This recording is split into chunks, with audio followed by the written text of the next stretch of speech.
really seen any clips either. I'm trying to think. Did I see anything when I woke up in the morning? I don't think so. All I remember is my friends talking about like Ari, Knight Ari. That's it, and then like a Pike. Oh, I did see some of the first game actually. I think.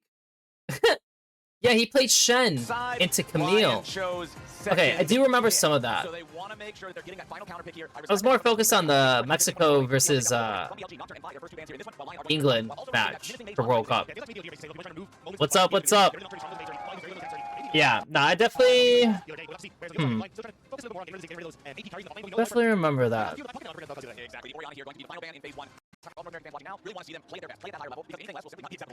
Yeah, I don't know. I guess I should just advance to the end of the draft then. Because I kind of know... Like, I can't really guess what's going to be picked. Because I already have an idea in my head. I kind of just, like, go over if I even think it's good. What they ended up landing on, like... You have a Jace 1 pick, right? Just make sure. Okay. Because in NACL, what you end up seeing people do is, like, for the drafts, they'll start swapping champions before you even get to the 4-5. So you kind of just lose track of what was picked where as a viewer.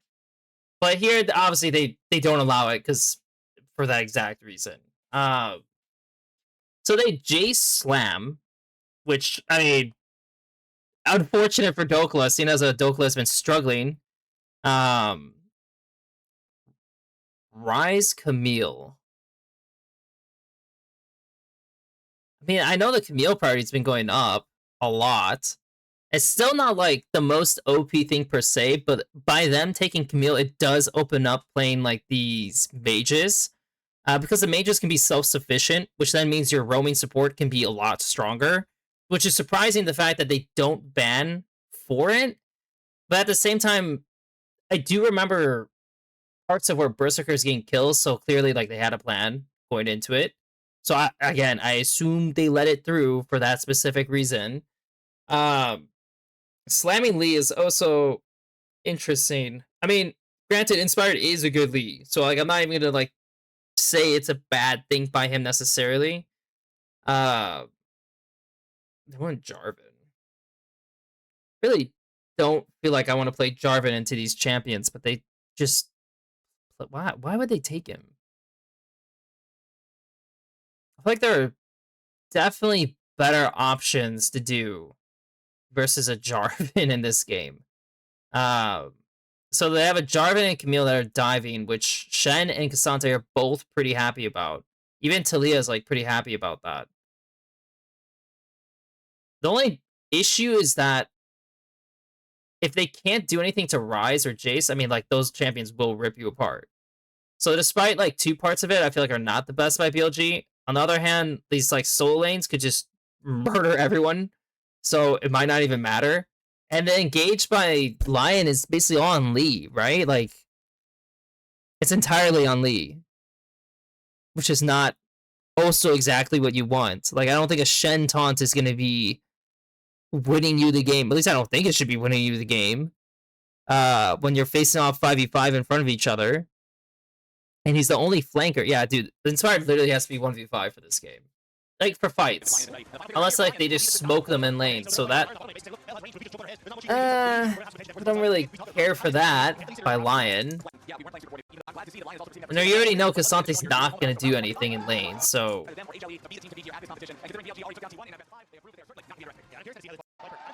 We'll see. We'll see. I don't know. I don't have a lot of faith in how this is structured. Exhaust is interesting.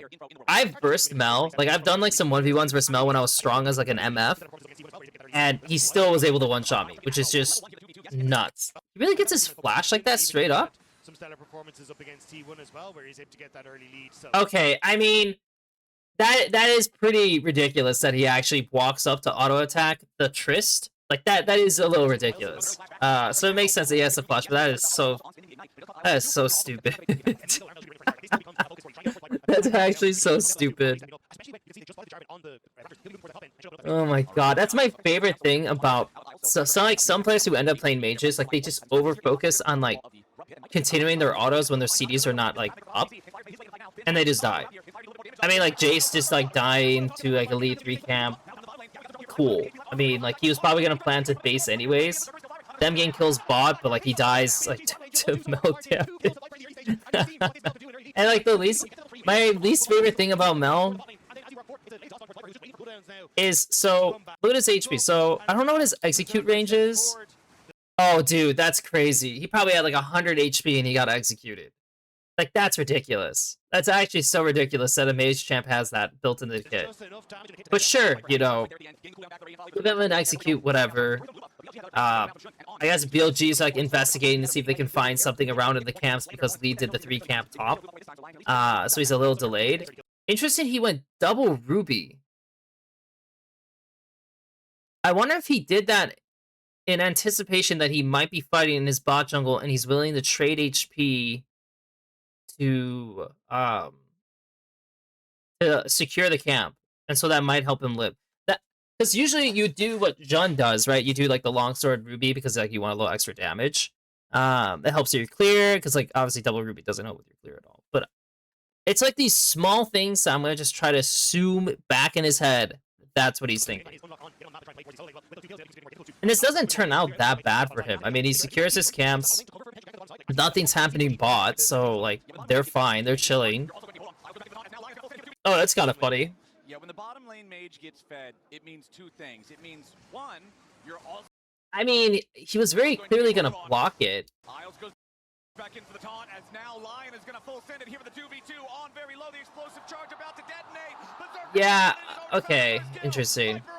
So all I'm going to assume is that BLG just doesn't understand what they're supposed to do with this bot lane.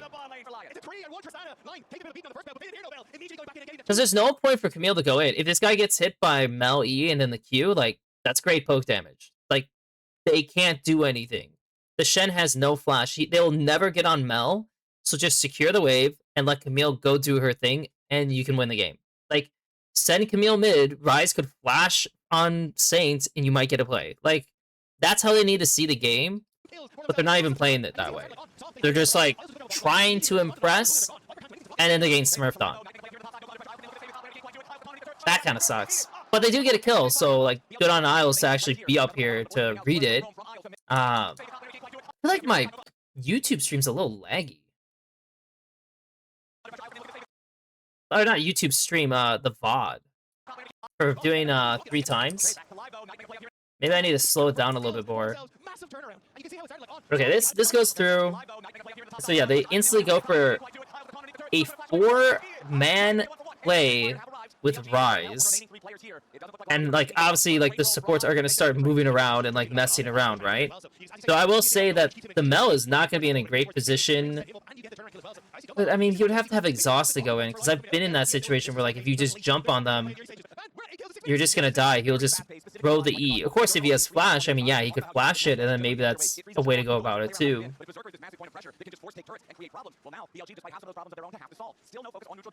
As long as Dokla can keep it close, like, it'll be okay. Saints getting kind of styled on. Trying to get set up here onto bin. Inspired still waiting on the ball. You can warp hop on the wall and try to get a drag and trade angle onto bin, but would require setup from Dokla, which was looking quite fine. You mentioned the Sand United, but there's also Saints Weaver's wall. There's a lot of cross-map play potential here for Lion side after Isles hits that level 6 that you're talking about. And I feel like if Lion wants to win this one, that's something that they're going to have to use to catch BLG off guard. Yeah, especially BLG overplayed, you can bring them to the matches there. Especially the mobility of no, you'll well, as well. I mean, he has bot camps up. I'm curious if they're gonna, yeah, they're gonna swap. Okay. Yeah.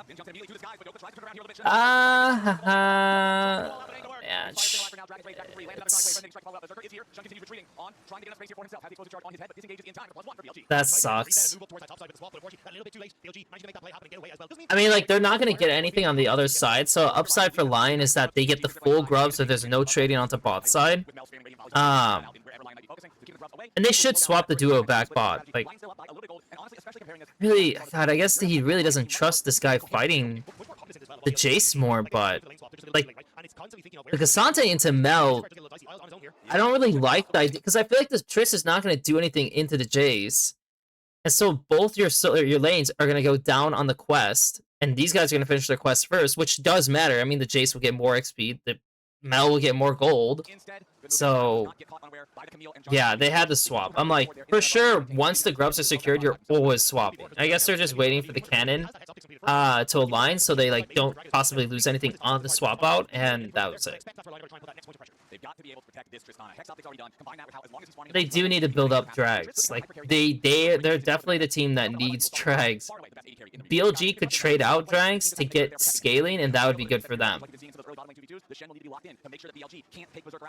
I mean, look at the dimension that they have invested to do just that, right? Like when you look at it on the map, you have this ward here splitting between two rivers. You've got both wards across here to settle. You've got a pink up top, you've got another one here. Like Lyon basically got all their bases covered to make sure that they can spot exactly where BLG are trying to interact on the map, and that lets you kind of settle forward. Let's move this Lyon position with Beaver's ball. Let's get ready with that Shen ultimate and make it difficult for you to play. Even Inspired is sitting in the spot lane. They want to make a play on Viper if he steps up. See if they get the opportunity. Isles clearing out some visions. On can't quite stop him. Important to note, you mentioned earlier, Isles level 6 now to stand United. On still only about 25% of the way. Level 6 on the Camille, so no hex ultimate available on that one. I mean, with Shen having 6, they're able to cover a lot of different lanes now, which is pretty nice. It's just everyone has flashes up besides Camille, so unless they're trying to find like as like a Shen, like because Lee could technically just move around on his own, I guess, with Shen R on. But like if they could find Camille and pick her off, that would be amazing. But otherwise, like they do need to create a play, which is going to be awkward because again, their champions like engage reach is pretty terrible, which is like the issue I have with the comp. Like at least like they swap, so like they do a swap, I assume, not because just like because Cassante was fine, you know, like there's still 5 plates top, like it's really not that bad. And so like their way of getting out of this is if we can't force, so like they can't force, right? Can't force, no. Okay, so swap or like overload and just try to burn down a tower and just trade.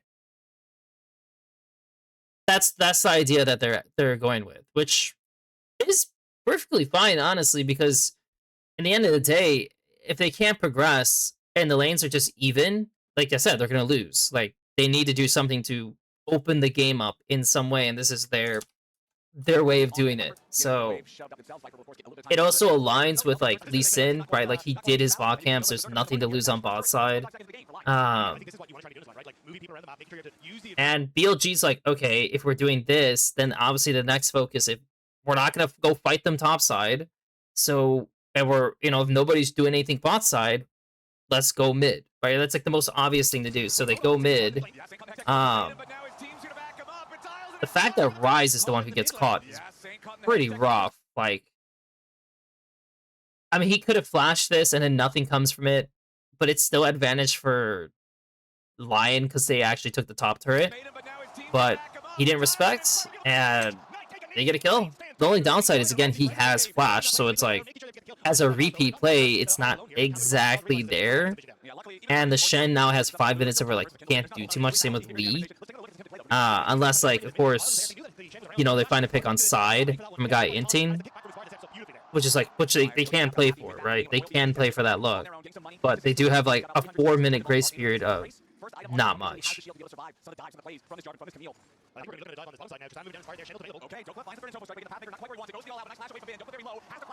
See, that alone is just spectacular. But this read is like, they shoved mid. Oh, I see. So the Shen is leaning to top. And like that would be the wave they're thinking of, like defending. But the Triss fakes it out and goes bot. They ping it, but they ping it though. They know Triss is going bot. So how is he dying? Like it was a fake out. So because at first I'm like, oh man, that's actually pretty smart. But then I didn't see the ward, and because they pinged it, and it's like, oh, Ben just killed himself for no reason. And then naturally Saint has to dip off that wave because, like, yeah, like the Rise could just hit it.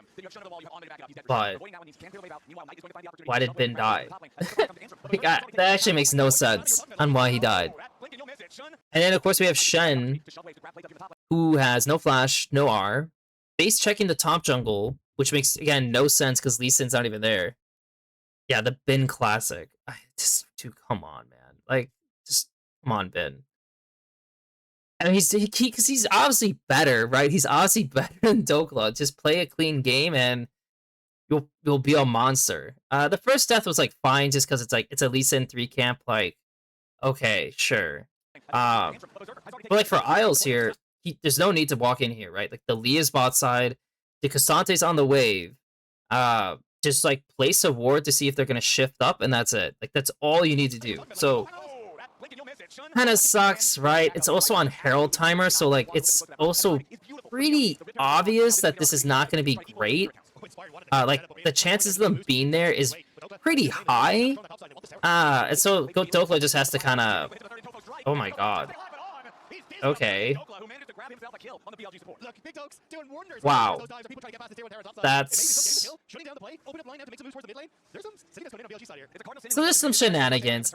It is funny to think that for this split, we went from being heavily dominant like enchanters, because like enchanters were really well buffed, and the lane quests were like very geared towards them, into nerfing enchanters and then buffing some melees.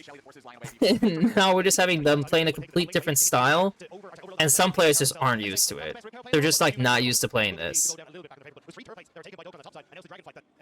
Exactly. That first Drake already went to BLG 5 minutes ago. Now the second one has spawned. Dokla already committing the power teleport to make sure he shows up here. Didn't have the large shield. I mean, they're getting the drag, but like I said, you know, for BLG's side, they don't care. Like, as long as they're not getting sold, drag sold, like, they're fine trading out the drags to get more gold. The more gold they get, the worse it's gonna be for Lyon. I mean, Dokla's down 40 CS.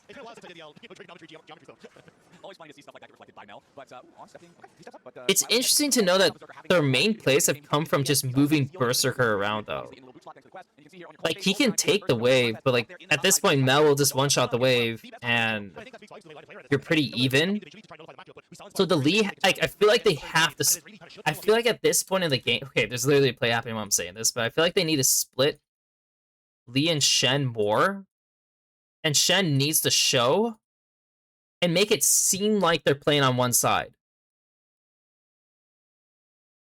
Go opposite and then use like the R with him, and just hope that's enough to make like this kind of like swinging play. Because yeah, I don't know what they do. They can't do anything on mid wave. If they just walk as a Shen like Lee duo, like they're probably gonna show on vision, and not much is gonna come from it either. They gotta figure out something. But so, as they're just kind of like figuring out what to do, Camille shows on the right side. The Trist cannot contest this wave. I mean, the Lee and the Shen are both quite literally in the bot jungle. I guess you can't take it, even though it's kind of spooky. I guess it's because Camille's showing here. So then how does he die? Because like the Camille's still clearing waves. He takes this one wave. We're still not on the mid wave. I mean, that's actually kind of nuts. He's just randomly inting. I mean, like, yeah. I mean, it is a trait for Camille for sure. Camille players that do that. Same with Nautilus players. So if he does know how to play it, because like I don't watch like the games like every single game, right? It's just not possible. But I'll trust it. I'll trust it. This is a great play that he's doing right now. I mean, like, this is a great play that they're doing this right now, because everyone's showing on vision on the bot side clearing, and they just have a better pull, right? I mean, the Camille Flashy is just way bigger range. She has the R to attach. Like, Berserker would have had to flash the play, but it's worth it. Like, if Camille gets flash for flash, it's great. And of course, like, obviously, yeah, like, this kind of play, I mean, it's very funny, but it's not even bad, which is, like, so sad for Lyon in a way, because it's like, is on inting by hitting the turret? Absolutely. Makes no sense for him to hit the turret. Is making Shen flash for him 100% worth it? Yes. The fact that Shen's losing flash to do this play is a good thing for BLG. So, that kind of sucks. Man, that actually sucks for Lyon. Because again, their only main tools of engage are on flashes for Lee and Shen. That's it. So, technically on one there, too. That's just kind of funny. And we're going to hit a pretty big power spike here for Knight specifically very, very soon. He has 2 stacks left to go on his live agent until that procs, and he just completed his Seraph's Embrace with already fully stacked here. So this is going to be a very, very strong rise. And back in North America, Lyon is a team that even if they would fall behind early, they play very slow. This comp actually reminds me of the Game 2 comp by G2. where it just felt like it was just way too hard to do anything. And even though Lyon has actually done a decent job of like moving pieces around, staying even in gold, it definitely does not feel like they're in control whatsoever of this game.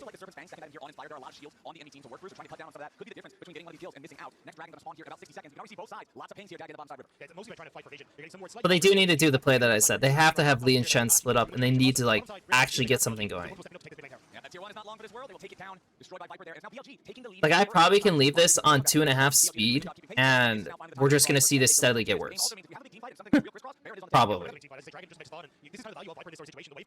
Like, what are they gonna do? They're gonna... Oh, dude.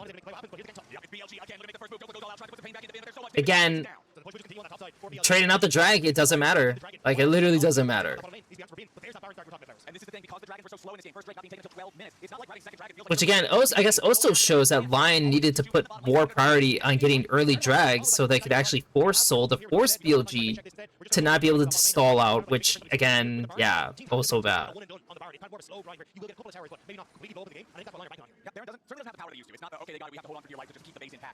It's so lucky that their Triss went up like 3-1 as well. Like, your Triss was kind of a monster. I'm surprised there was no plays like a Triss jumping on like the Mel with like Shenar coming through, and like that never really came to be. When this guy gets Actualizer as Rise, it's so over. Because then the tanks, the front lines, the Shen and the Cassante are just gonna get murdered. And then now they're really in trouble when that happens. Which again is why they're like on the clock. Not really sure how that just happened. I mean, we're just playing range, so how did he die? He doesn't have to hit the oh, come on, man. Dude, come on. Come on, are you serious? Like, just let the cannon do the work. You don't have to do this. Like I said, I don't know, there's something about playing ADCs playing mages that they have the need to extend to like hit someone. But you don't have to do that at all. This like map state was very well won for BLG. I'm not even gonna fault On for dying because he's just messing around, right?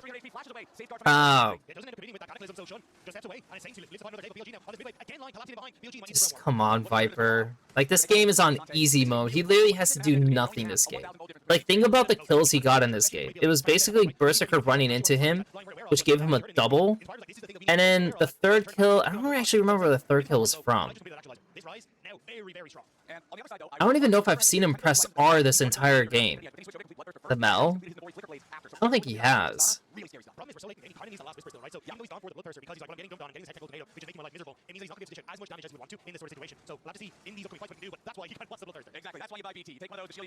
Oh god. I mean, not bad. I mean, you got his flash for the Talia R. That's pretty good. Talia has to find a flank somewhere to create something, and he has flash, so you can do a miracle play. It is possible. If he's playing in front, I think it's lost. If the lead plays in front, I don't think they're winning this at all.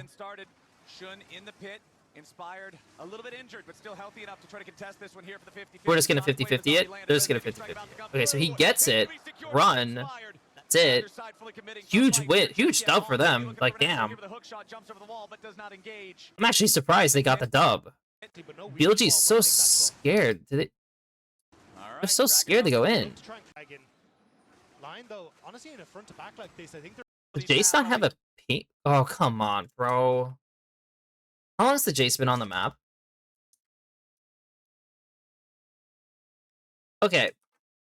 So, notice the problem. Why? Get a pink. What are we doing? Whoa. Why? Get a pink. This is why this contest is actually kind of awkward. Like, nobody's buying pinks to just like hold the situation, like, because they should be able to hold this with Mel. Like, when these guys walk in, they should get poked by Mel, but nobody's buying it. I mean, obviously, like, the support has 2 pinks. You can just buy 2 pinks every single base because they're only 80 gold, right? Um, We need to be but no wonder why this is so awkward. Like, even the Jarvan doesn't have a... Okay, I'm sure he buys a pink now, right? Wait, he didn't. He literally doesn't have a pink. He bought a BF sword. Oh my god. Dude, we're not serious. We're actually not serious. Yeah, this makes complete sense. They have literally one guy with pinks. And it's on. No one else was willing to sell their crappy items to get it. So, because, like, in theory, because, like, the reason why I thought of it is because, in theory, Jace should be able to pink this, and he should be able to contest from here. And what are they going to do? They're going to jump on him, but he doesn't have flash. Ooh, he actually could die to that. Oh, he doesn't have flash, and neither does he. I think he should still do it, though. He should contest them that way.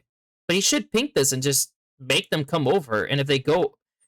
What happens is if he pinks this, so like the little pink thing or whatever. If he pinks this and this gets blocked out, this gets shadowed, they might run this way to contest them. If they run this way, now everyone's moving out, which gives space. This is the space they could take. So if that happens, then these guys are going to move up, and they're going to take this space. Maybe this guy can approach even further up.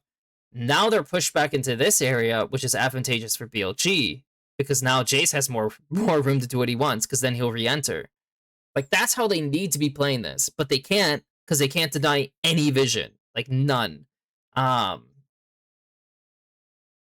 rough. So, fault on BLG, like, just being sloppy, and being greedy. And for Lyon, yeah, like, getting soul... You can get soul point now. Like, despite the game not being the best, they have a chance to win off that alone. Which should not be possible, but it is. They also can make another Talia play with... Like, they could do a Talia Shen play maybe on the rise. I'm not 100% sure if they have the damage to kill him with those two alone. I don't think they do, but they need to try something while the sums are down. Like, if we just do 3 minutes and 30 seconds of nothing into another drag, all it takes is BLG to just do the right thing. Rise cannot buy pinks now. Because he's, like, tacking into more damage, right? Jace finally picks one up. Mel has 2, so maybe they realize, like, oh, shit, okay, maybe we should actually, like, buy these. But there's, I guess technically Lyon have the ability to bait the Baron. Oh, okay. Interesting. Yeah, they technically have the damage to burn Baron, to bait Baron. Obviously they'll get poked, which is like the reason why they can't really do it. Also, their engage, again, is also trash, so it would have to be like dancing on Dragon versus Baron versus actually really doing it, or like BLG did an obvious terrible base timer.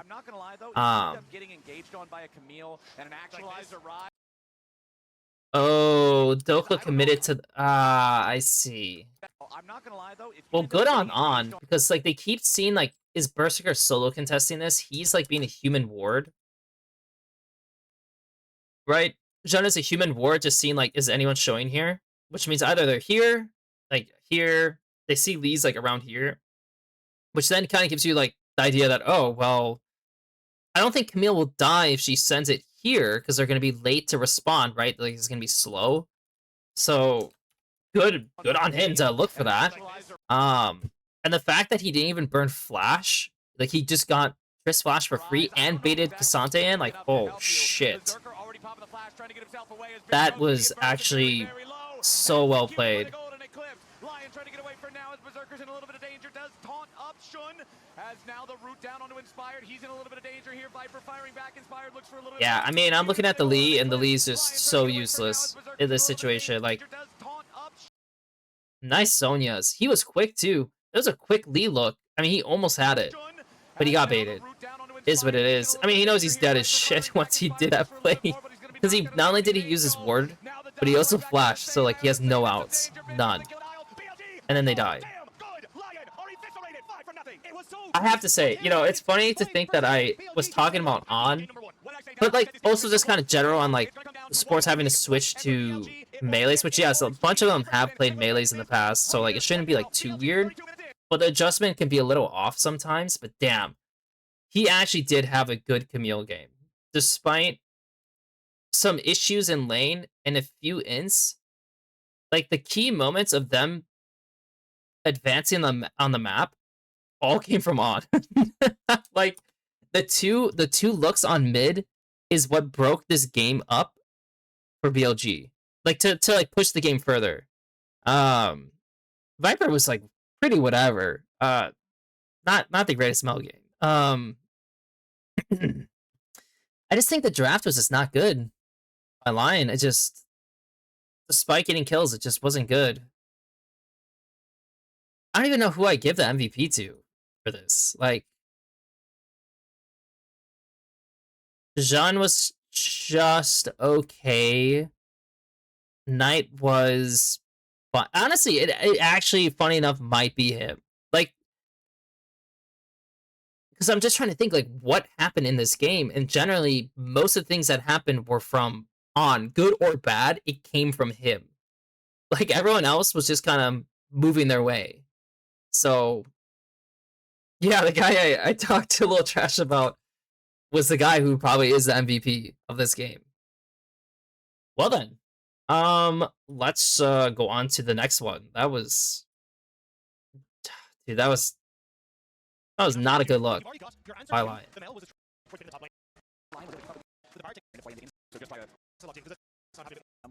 Not a good look. So they're doing last pick again. I'm gonna do a Pike. Okay, so Orianna Slam into a Victor match, which is fine. I think having Saint on a strong laning bid pick is definitely the right approach. He was like pretty dependent on being a playmaker when like it was like the other roster with Audi, but this roster for sure, him being like on a strong laner who is gonna compete, yeah, that's good. We do a Skarner Slam into Ori, which Ori has me a little worried because I'm trying to think like, aren't they gonna be able to like draft around this super easily? So right now I'm kind of like confused on this pick. They do an Ashe Seraphine, which, I mean, people have played what? They've played Senna into this. They've played, yeah, I guess a bunch of mages, Jhin. There's an option. So it's like, this is not like the worst thing to deal with, I guess. Renekton Vayne. So they just focused ban Bin. And so Jungle Pool is completely open for him to do whatever the hell he wants. And I mean, he could play, I mean, yeah, he could literally play so much. I mean, he could play Wukong, he could play, honestly, Wukong does sound pretty good. That is probably one of the better picks, looking at what the first three were. But he picks Furia, sure. So like they picked Furia with an Orianna. I don't know if they're gonna try the combo of like the Fury just R'ing in with the Ori Shockwave. It's just the Fury's not nearly as good as Nocturne for it. And then they have a Gnar, which that's spooky because I mean anyone that watches a Gnar who's actually good will just overtake the game. So a little worried for Dokla. And the bot lane is fine. I mean, like, if Isles can compete as Pike on the map, amazing. But from the first game, his Camille game that he played in the last series, it was terrible. In this Shen game, he didn't really do much either. Granted, he is playing Shen, so you can't do as much as Shen. But this is like a worry to me. This pick is a worry, and then this is also a worry of mine. Because if Dokla doesn't play this well, like, he's just going to be so useless.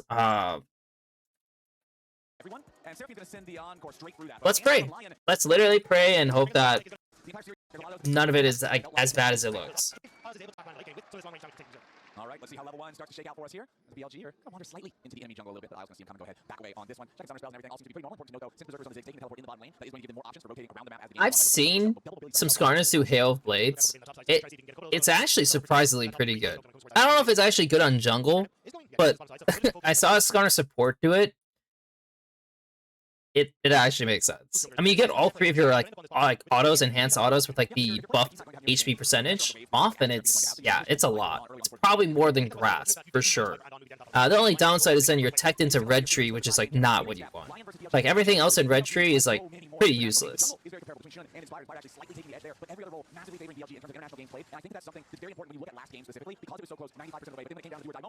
Really? Really? We're really playing like that already. So, I think the Skarner, in most cases, should not 3-camp look, because he's so slow. If he delays time, it's gonna hurt him, for sure. I get that they want to make a play on bot to, like, finish this out, but the reality is you're playing Ziggs, so you shouldn't actually be that worried. Like, they're fine right now. So, I feel like Inspired's look is a bit off, and then Fury looking mid, I highly doubt anything's gonna come from it. Like, I feel like both these laners should have, like, both the junglers should have just, like, farmed out. But yeah, as you can tell, Skarner is gonna be really late. Like, pretty late. It seems Dokla got the better of the situation top. So that's a positive. I mean, granted, Nar is the weakest in the early levels, especially because, like, I think his I think his Q does like 5 base damage or something terrible. It gets a lot better with levels, but like I think in the beginning it's just completely useless. This is great. So he just knows that he can cancel this guy's base. And he gets this guy's flash, which is like even better. And does he live? Oh my god. Oh my god. Oh my god. Oh my god. So he W's now, which gives him the extra damage. Isles just had the flash on this guy, honestly. If he just flashed on this guy and whipped him back, he's probably dead. But he doesn't. Yeah, this guy probably is dead. He also should ignite him, right? Obviously, like, ignite him. Damn, that is just so unlucky. And then On is like already on the shift. And he has empowered W, so yeah, they can't kill him. Oh my god, that is actually so bad for them.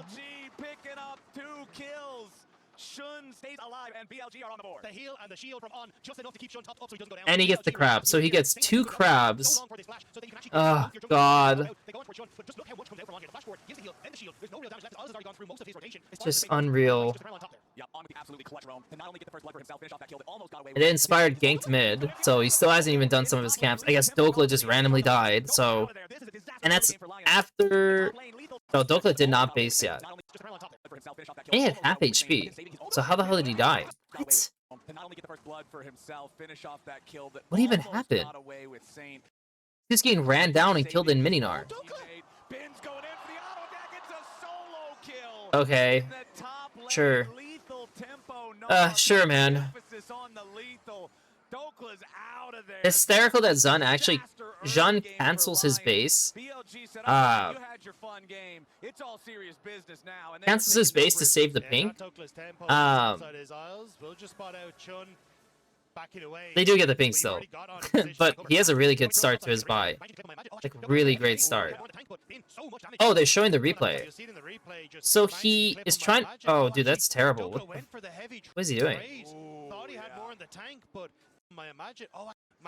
Yeah, I don't really know what that trade was. I mean, like, this guy's full HP. Okay, there's actually a lot of issues with what he's doing here. So, like, okay, I assume what he's trying to do is get Nar lower HP before he TPs. Because, like, his goal is to base TP at this point. Like, he doesn't have his items. Like, he just wants to base TP. That's his goal. That is the goal for him. So if you can't reach him, like he could, it's fine to just play it off. Like eventually the wave will crash, you'll get your gold, and then you're doing this play, right? Like you're doing this. The fact that he's like trying like Clip on my map. harder to go for this, like yeah, like Oh, even if he hits this, I don't think it does anything. actually, Dokla went for the heavy trade.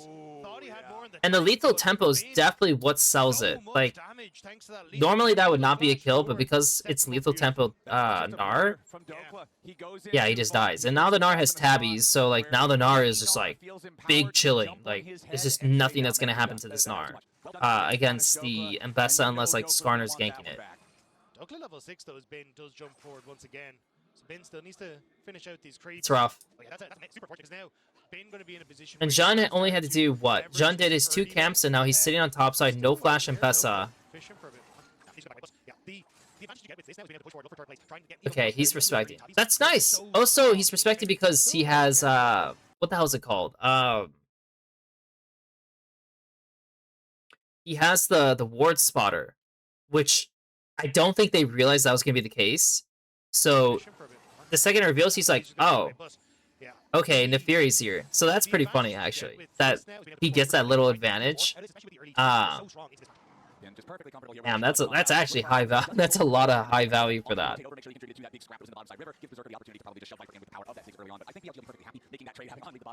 So now the Pyke is starting to move around, which like he does need to do, right? Like if these guys are gonna lane ball lane, the Pyke needs to get things going. But if he does nothing, he's just gonna drop XP, and the Seraphine's just gonna be way more useful than him.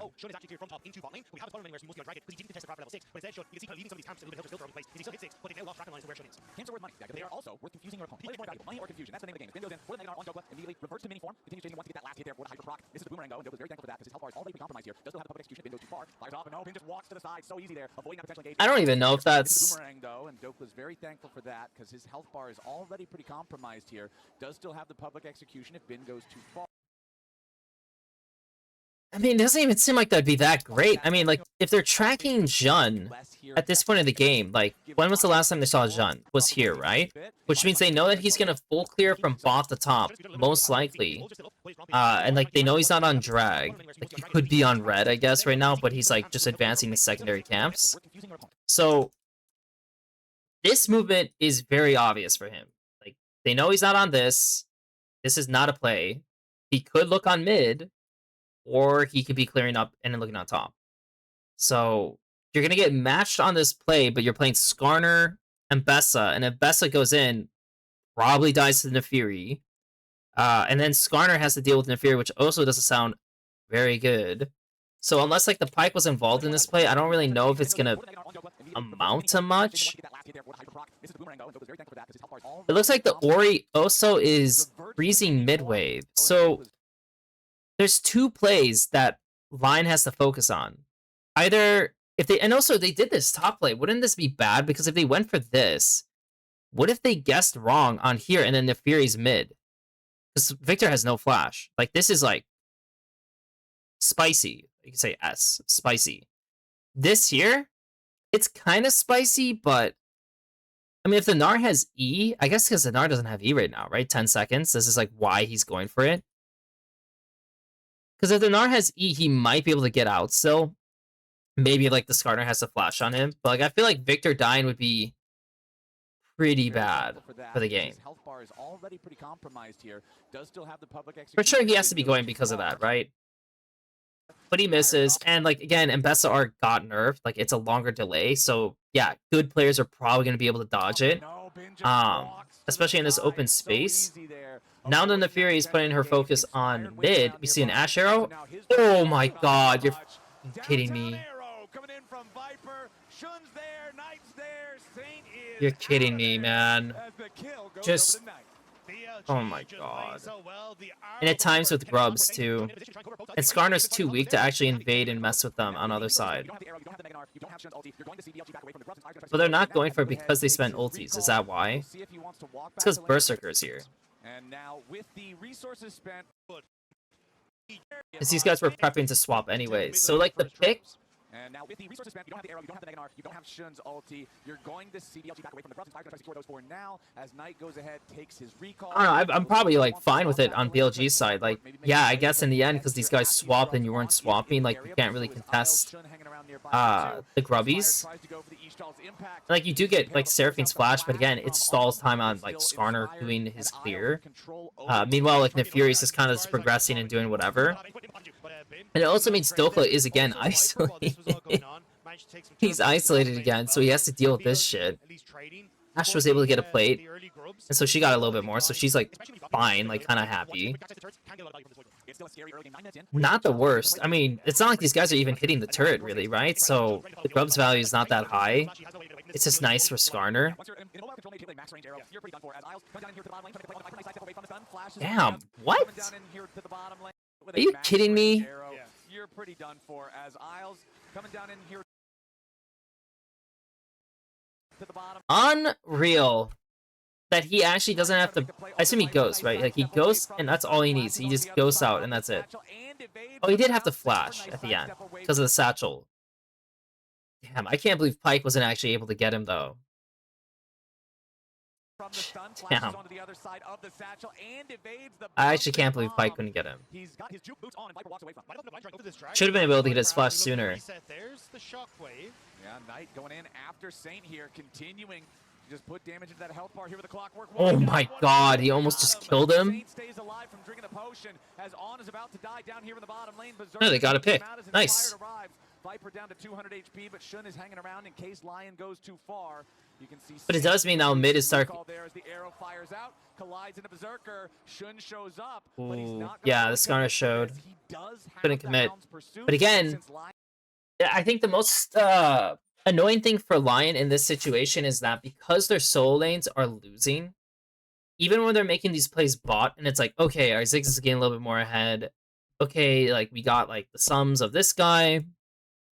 Like every time you're using these resources to do that, like with Skarner showing bot to enhance it, yeah, the solo lanes are just getting ripped. So it's like, I mean, yeah, Dokla is just getting blasted. I mean, this is expected, right? But make the play, they get the kill, they get the dragon. So, well, in theory, as I can see, Shun is kind of hopping around. Doesn't know if this is going down. TP from 9 towards mid lane, but with no shockwave, I think it's a bit of a lackluster attempt here for BLG. Yep, inspired. Well, Shun is over the wall, wants to try to contest him for this one. The Impale connects, though. Isles trying to come in and help, but no, wow. just steals it away. Wow. He's trapped in the Scorpion Sting, but it doesn't even matter. As soon as it expires, he smites it down. All I'm thinking is, I absolutely hate that they picked Skarner. Like, that is all I'm thinking about. It's like, I just hate that they ended up picking Skarner. Because I feel like this is just not it. Crazy. Actually crazy. Oh my god. It's like the Skarner's leaving. He's like, I'm done. I used my ulti. I need to do my camps. The Pyke is not even level 6. And I get it. Like, this guy has no flash. You know, you hook this guy. You're trying to kill him. But obviously, they used all their stuff to try to kill him. And what, the Seraphine has empowered W?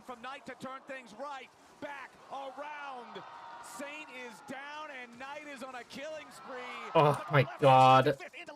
Yeah, I mean, it's super over. Like, Knight being up 4-0. And keep in mind, like, again, the Victor's not even doing that well at this point, so it's like... I mean, if the Pyke had 6, it would be a good play in the end, I guess. Right? Like, he would have been able to execute the Seraphine, and maybe it would have been a good play, but... they just don't have the juice, and... I mean, this game's done. I mean, Berserker did what he needed to do. He's well-farmed, he can hold midways forever, but then... despite you holding midways forever, what's gonna happen? They don't need to play on mid. Like, I mean, they technically could with Ash Arrows onto Ziggs, but... they can just play on sides. Perma, and what are you gonna do? I guess they're gonna kill Ori. That's what they're gonna do. Actually, they're just gonna kill them all, somehow. This is probably my largest individual gold lead on the map. 3K, a bigger gold lead in this game at 13 minutes. Then we had the entirety of game 1 until the game. Okay, I see what's up. Dominating the early game here in game number 2. Saint gets away for now, does evade that last hit from the TP ball. Behind. TP coming in, Lyon trying to make some kind of a play. Mega Inferno Bomb, not a whole lot of value there. As now we're coming in, Lyon trying to make some kind of a play. Do you see what BLG was looking for in this play by like trying to catch like the Victor. But keep in mind the wave was already dead, so at this point, this play's dead to me. Like I feel like this play's for sure dead when this is gone, like when the wave is gone like this, because he doesn't need to even take the single minion. He can dip. He already did his job. Yeah, him getting caught's a little awkward, but if you look at the map, like this is the perfect time for Lyon to go for a play. Like he has a TP angle where like the wave is crashing. Bin wants to establish himself on top side. They don't even have any control of mid, which I mean they're not going to have control of mid, but like it's not even neutral. So if they just delayed one wave, that's it. If they just waited one wave, Lyon are screwed. Because then Bin is going to be pushing for the tower. If they play on Bin, then they can go for the bot play or the mid play. A lot of things open up for BLG if they just wait a singular wave. But like to them, they're thinking like, oh, maybe we could get him because he's eyeing this, which I don't know if it's a bait. Like that's like I feel like it's not a bait by Saint, but like this is BLG dominating the early. I guess it kind of feels like that. For now, does evade that last hit but the from the TP ball. behind. TP coming in, Lyon trying to make some kind of a play. Mega Inferno Bomb, not a whole lot of value there. As now we're going to see this is a great art by Dokla. But no, nice shutdown going over to Saint as he now has to escape. Ben arrives here with the TP, trying to get something back. It's BLG here in a 4v5. Flash by Inspired to get 2. Amazing. Inspired grabs 2 with the Impale. Lots of damage on the BLG. Inspired might have Really well played by Inspired to get those last 2 as well. Damn. He's... Ooh.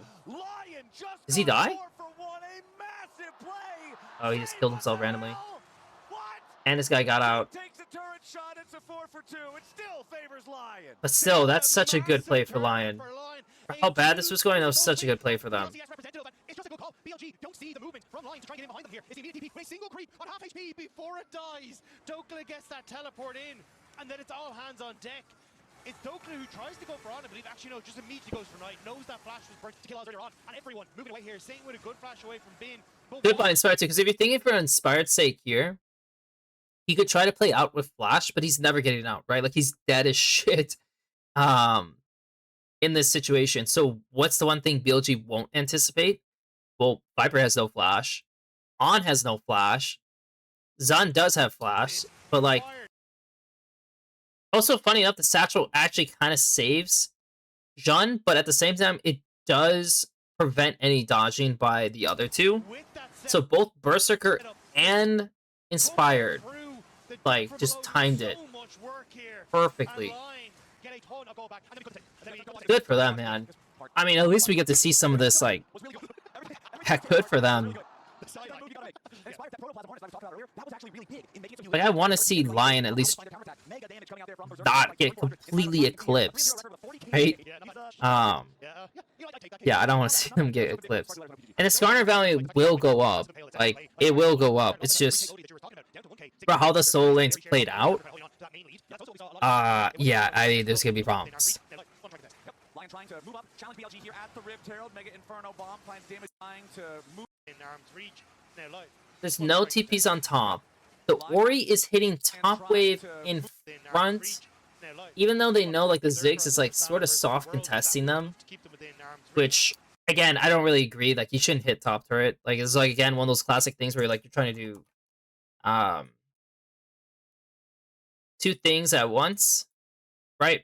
You're trying to do two things at once. With the Ori hitting the top and everything, and for the Ambessa, she probably should have dipped. No, he can't really. If he dips now, the Gnar will just eat 3 plates, which is not really beneficial for you, so he kind of does have to stay bot. So I don't like what Knight's doing. Like, Knight should be here. And because they saw that, that's why Inspired's just hitting the E. He's like, okay, we just go. We need to go now. I don't really know why the Pike is even starting up his Q yet. Yep. Lyon trying to move up, challenge. I mean, the Pike could E. Honestly, at this point, the Pike could E and then flash Q, and he might hit on. And that's like their path to win this. So his E would take him to like here. So E, Q, flash, And I think he can reach. Maybe this guy will flash.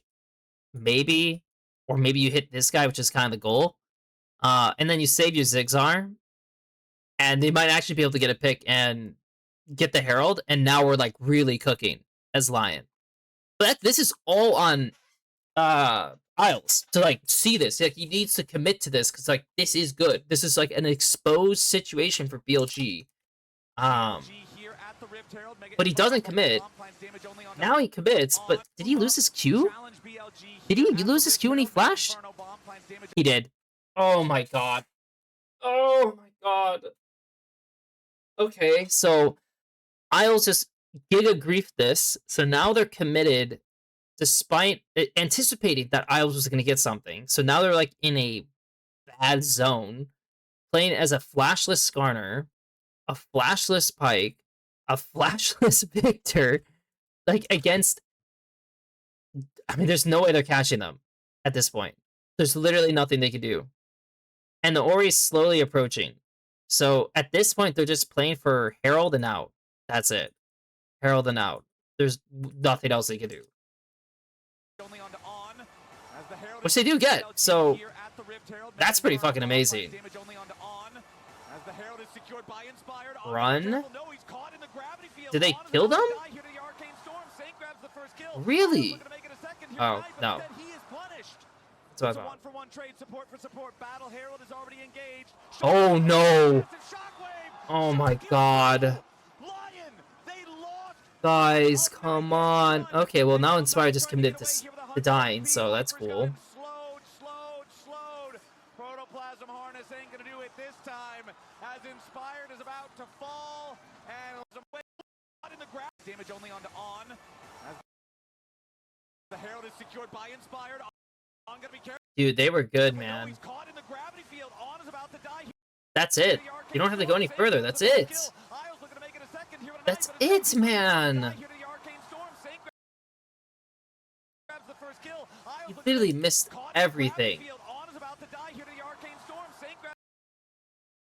Also, technically he has R, so I guess if he does want to make this work, why doesn't he just R this?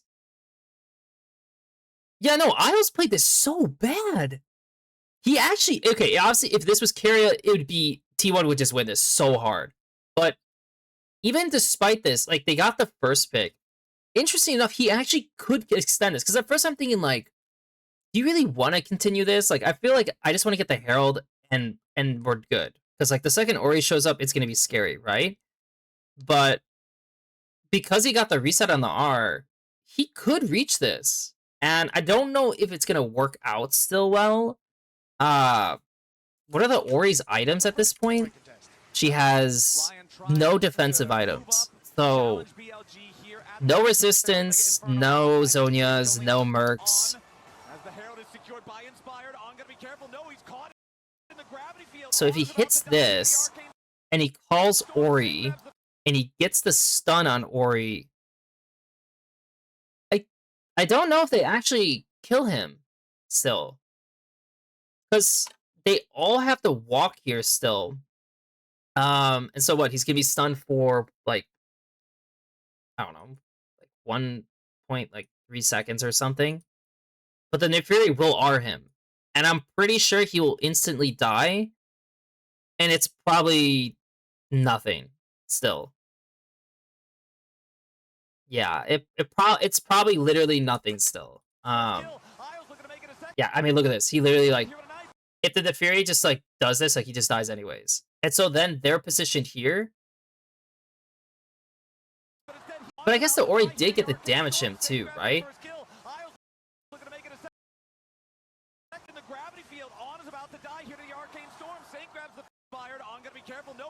Oh. I know this is so funny when I'm, like, trying to break this open. Because when it comes to fights, you just have to make a lot of assumptions. Which is always not the easiest thing to do. What level is he? Like 11? So he has what? 3 points into this? 8, 10, 3 points, so 9 seconds plus probably it's like what, like 6 seconds maybe? So he used it now. So at 11 is when he has it. It's not up. He probably doesn't have it. Because usually as an Furia, you would just use your R into your E, and that does like a ton of damage. Because he's starting with his Q. That's why like Isles is not getting instantly deleted. So interesting enough, now that I'm kind of correcting this, maybe they could kill Knight. I mean, because I don't think Isles is actually going to get one shot here due to that. Again, that's something you're really going to be able to figure out during the game as like the support player, probably. But yeah, they probably actually do kill Knight because Jean is not going to insta kill Pike, and if he doesn't get the reset, yeah, he's gonna be in trouble. So, damn, I mean, it was there. They had it. They actually had it. But now they don't. And now the game's even more over. Because now the Ori's, not only is the Ori fed, not only is the, like, Gnar fed. Dude, get the hell out of here, Bin. Bastard, like, actually just gonna kill them. Like, they had to burn Berserker's TP to make that play work. Like, get out of here, dude. Bin is just so annoying. But yeah, like, then the Fury's also Giga fed. So, like, I don't know what you do in this game at this point. Like, the Skarner is going the cheap, like, budget items, so, like, he's not even really, like, scary champion. Like, even if they pick Ori on the side like this, like, they're very clearly, like, leaning into side plays because they know, like, what are we gonna do? It's actually kind of nuts, the fact that BLG is getting picked inside. Because, like, in this play, it's very clear, like, Bin is the only play on the map, right? Like, we just ended this play top. And he still tests this guy, knowing that he, like, I mean, he misses Czar, like, knowing he could probably 1v2, which is, like, nuts to have that kind of confidence. Like, he doesn't even have flash. And he's just, like, super down to just take it. And I hate Ben. Like, the fact that he can do this.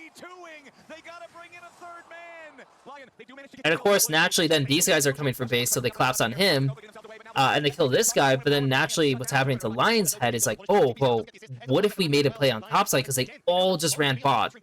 And so it's like, yeah, okay, that sounds like a great plan.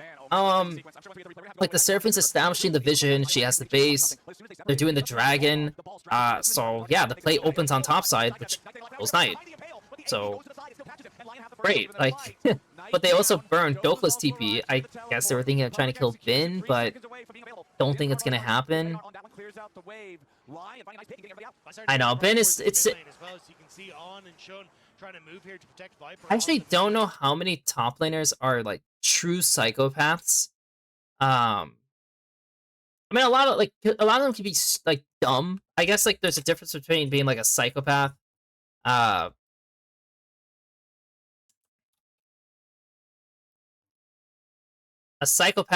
just being dumb, right? Like, those are your two options in this kind of specific category. But, like, Bin definitely fits in this category.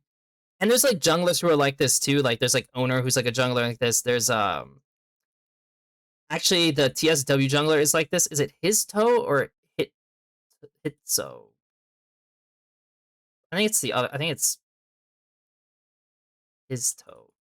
He is actually kind of like this too.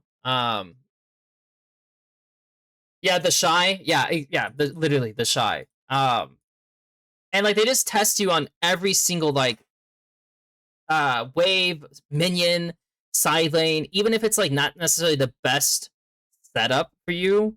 Like, they just test you so often that you have to pour resources into it. And of course, like, you need players who are gonna, like, enable it too. Like, of course, like, T1 has Faker. So, like, T1 has Faker who just can kind of play like, he can play either sides. He can play the role player side. He can play the carry side. He calls. Like, it just really helps someone like that play the game. And I assume in this case, Bin's version of that is like Jean.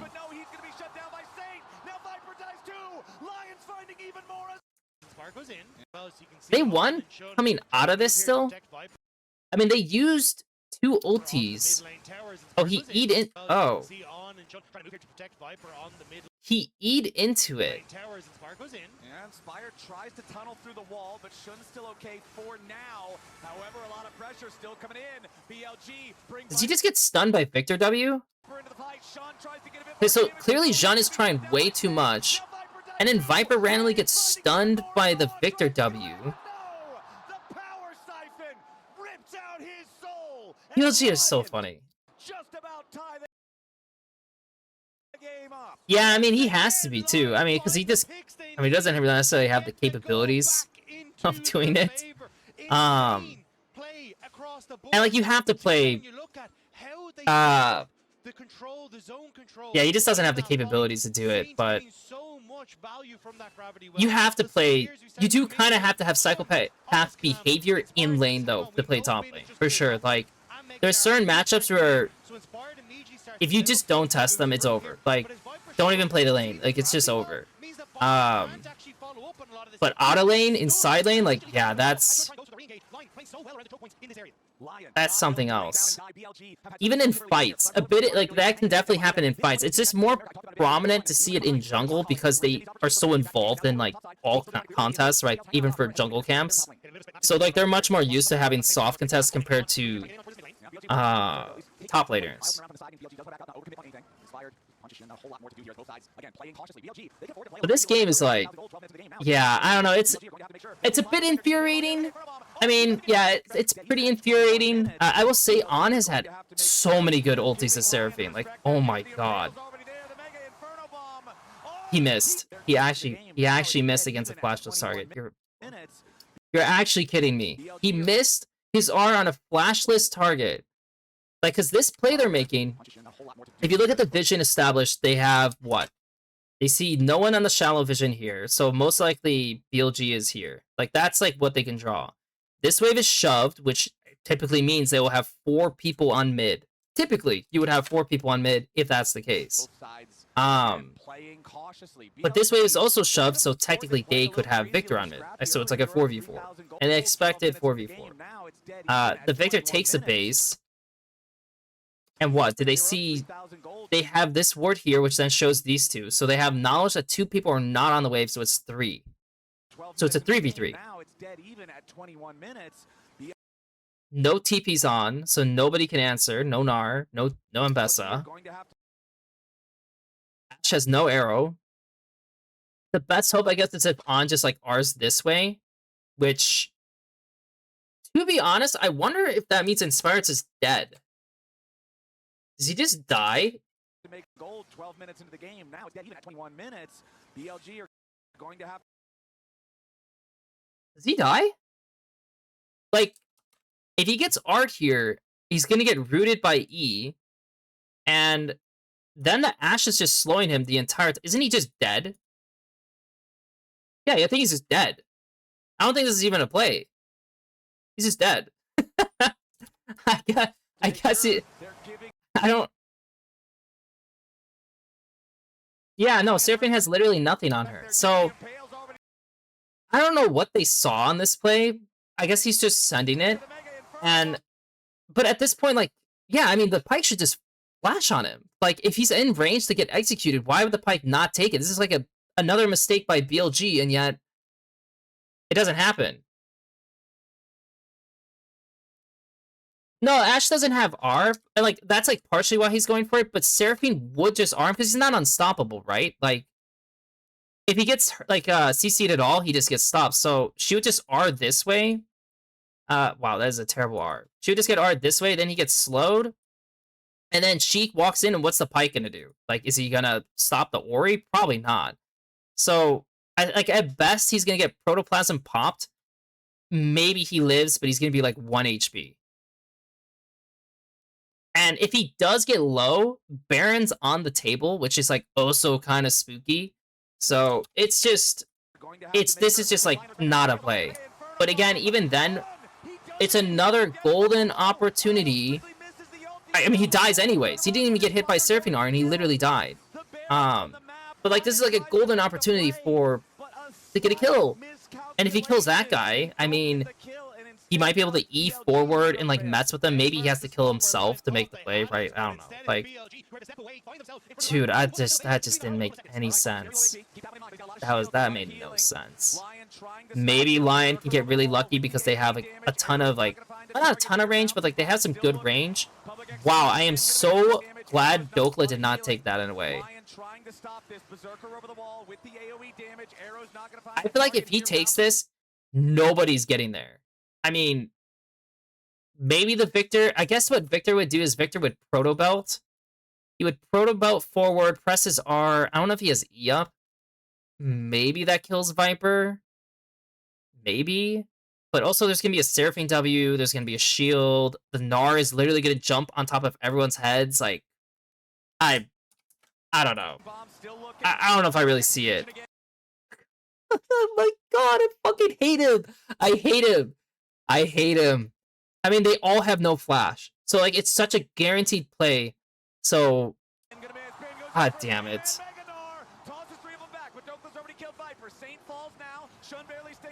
He is executed by the Baron and Berserker. It's 2 down to the BLG side, 2 down to the Lion side. A bloodbath in the river, an equal trade. There's definitely, like, I have to say, there's definitely just something about Gnar, a Mega Gnar getting a fat ulti off that's just probably one of the most satisfying plays to watch in, like, Pro. Because you're waiting forever for, like, the Gnar to do something, like, crazy.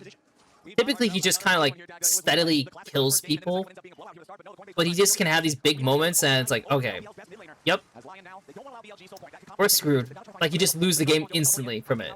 I love it. Like, champions who could do that, those are, like, amazing. Like, the Ori Shockwave, obviously, is, like, another great, like, tool to showcase that.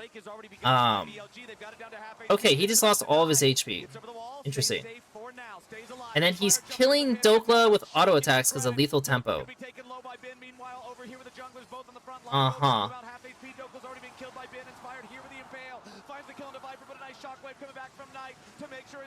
I have to slow this down. There's like... As Lyon now, they don't allow BLG soul point. That could complicate things here in the future, so they've got to try to find... So the fight's probably already lost just because they got the crab. And like the crab just like exposes everyone, and that they have full vision, like this fight's already impossible, right? I'm a little... I feel like Bin should just be probably playing on the dragon and just hitting it so he gets his mega. But I guess he just wants a zone on the left side to mark. Because they didn't pull the drag. I think that's probably the issue. If the drag is like here, I feel like if the drag is here, then they could play more further up in this area. And then Bin could be like here. This could be like Bin. And it looks better. But because the drag's inside, that means like you have to give this space over to Lyon. Like this is now Lyon's space. So I guess Bin decides like he's gonna sit here in case they enter. He has like this angle, right? I have to assume that's what he's thinking in his head. Which is like fine, to be honest. Like that makes sense if that's why he did it. Because yeah, you're gonna notice everyone falls back. And for Inspired, this is like a huge moment, right? Like the main thing is like he has no flash. So if you go in with Ziggs, the Ashe might be just screwed. So they definitely should send it and just say like this is a bait play. Because if they go on this guy, they're gonna lose out on this. This is like the fat play, I guess. This is the fat play. I don't know how you want to say it. This is the fat play. So this is the fat play. Inspired gets in. Seraphine R again is just immaculate. Like just yet again. Oh my god. You know, I have to say this might be an amazing series by On already. Just because he's getting such amazing moments in all these fights. And just, oh my god. The fact that neither of these two can cast their spells right now is so obnoxious. And also Pyke. What the hell is Pyke doing? Pyke's focus should be here. I don't even know what the Pyke's doing. The Pyke is not even involved in this play. He's looking at Bin. Oh my god, he's literally doing nothing. He literally did nothing. He just queued and E'd nothing. Okay, that's the game. we could just let it play out, and that's it. There is a whole bunch of fights to look over, but dude, Isles Pike is not it. This was a terrible game by him. There were so many moments for him to just actually punish mistakes by BLG, and he couldn't. So Inspired is like trying to do all of it as Skarner, which sucks. It was a good game by Berserker. It was a good game by Inspired, probably, for the most part. Despite, well, there were some things I didn't like, to be honest, but... I mean, he's playing Skarner. I mean, I guess I should blame him because he chose Skarner, right? Like, he literally chose to play Skarner. Doklam managed to recover a little bit. It wasn't, like, spectacular, but he at least was, like, not as useless as I thought he would be.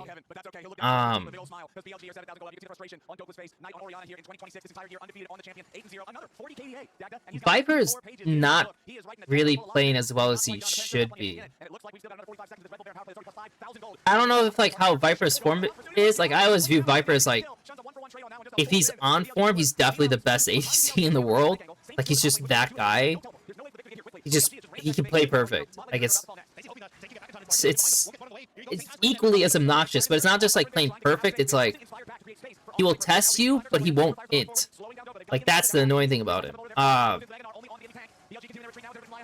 But, of course, like, right now, like, based on this series, like, he's just not really playing as well as I thought he would be. I don't really care how these guys die, or whatever, like, how it pans out. Like, it doesn't really matter. I feel like this is... I'm not sure who it is for this one, because I'm pretty much stuck between, like, Jun. I mean, the thing is, like, Bin also did a ton of work.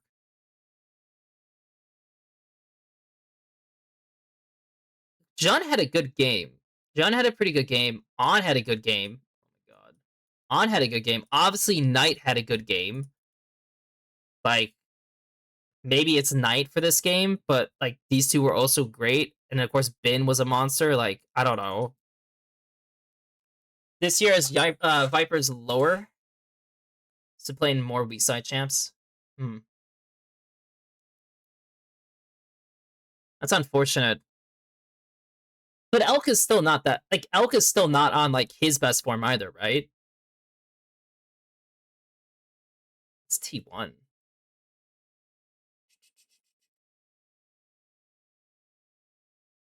Because I did not watch LPL. Yeah, pretty much. Because I didn't watch much of... I don't say I didn't watch much of LPL, but, like, I just didn't watch it very often. I definitely watched more LCK, and that's mostly just because, like, if I try to review some games, when you try to review games, the LCK is more calm. It's, like, easier to digest, because things, like, don't... The variance is not high. Let's say that. There's not high variance. If you watch Tier 2 games as a review, you're constantly going to be nitpicking all these things happening, because it's like, oh, well, he shouldn't have done this. Well, he shouldn't have done this. Well, he shouldn't have done this. LCK, it's like, okay, everyone's doing the right thing. Then you just get to a couple moments. And in LPL, obviously, it's like, oh, we're just playing really loose. Like, and sometimes there might be, and it's not always bad to play loose, but the second the game, like, the way I view the game is, like, most win cons, like, you have, like, this line that you go on, right? Like, it's like your win con. And so, like, if something happens, like, maybe someone dies, like, oh, like, I lost my flash, like, no flash. Then that, like, moves... Wow, that is a terrible flash. That moves this line to something else where it's like, oh, now we have to defend him, or now, like, he's gonna get focused, whatever the case is. And it creates a new line, and then maybe you recover and you go back to this win con, but then maybe something else happens, and so it can go back and forth, and take all these different branches, right? That's, like, LPL to me. Like, it goes off on all these different tangents, and it's not necessarily bad, because, like, this new line might be, like, your new win con, right? Like, the new win con. And now you have to reestablish, like, okay, so this is what we're doing to win the game. Oh, it just changed again, and it changed again, and it gets really... It can be pretty hard to figure things out sometimes, to be honest. That's how I feel, at least. So, like, for tier 2, it's kind of like this. And for LPO, it's a higher, much higher level, of course. I'm not saying LPO is bad. It's just, yeah, it gets harder. LCK, there's like not a lot happening. So like theirs is like these little adjustments, and like that's it.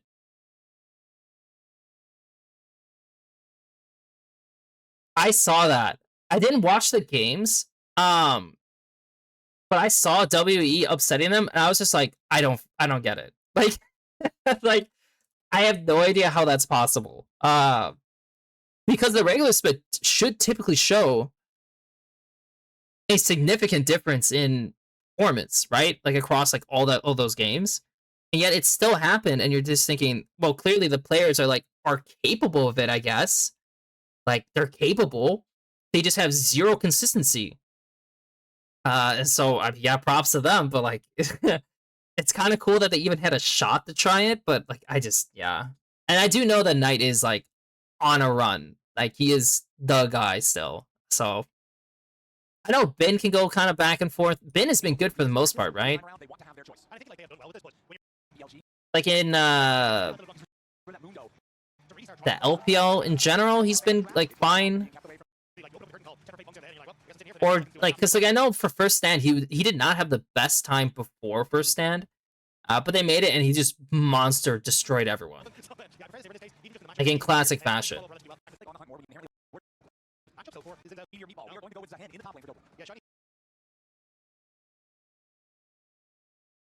Oh, this will be interesting. So this is last pick. Okay, so this is the last pick. This is the first pick. It's classic inspired Nocturne, right? Great. Okay, so Inspired is a really good Nocturne player. He could do the Raps Cheese, which is very viable against this champion, plus like the cast could easily boost it. This was his. Was it? It was Lebrov who played it. Oh shit! It wasn't Inspired or Isles. I actually don't know if he's gonna be good on this. Lebrov had a crazy good Nautilus game against HLE, but BLG just seems to play down to the level of worst opponents. Makes sense. I mean, yeah, some teams are like that. I mean, you could say T1 was doing that a little bit against some of the teams, like against KC and TL, where you don't feel like you have to be as sharp sometimes. So I get that. If that's the case, I get it. Ezreal Bard. So they picked to not die versus Nocturne. Then they get a Nautilus who's good into Ezreal, so that's great. Good into Bard, that's great. And a Cassio. So like a high priority Cassio, sure. Like, but obviously like not good into range. Not the best into these two picks, to be honest, but sure. And then they slam a Renekton. That's interesting that they just slammed it. Like, is his pool small?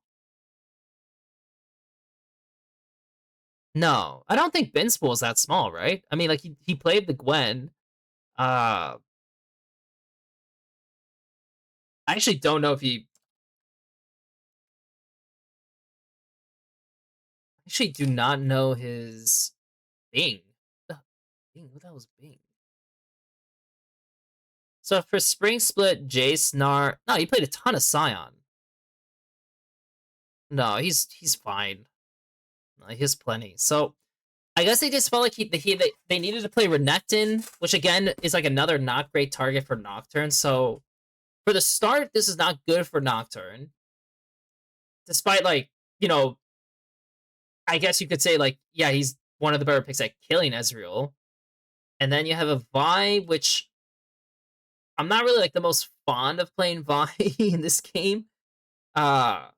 Yeah, not the most lovely Vi game. And then they just slam Ari. Which, I mean, she doesn't do the best per se into Cass, but they picked it.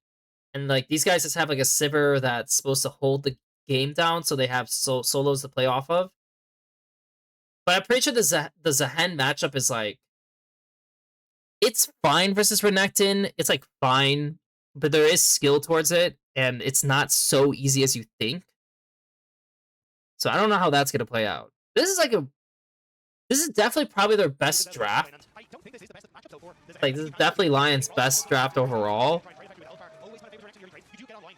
I'm just trying to think how this is gonna go.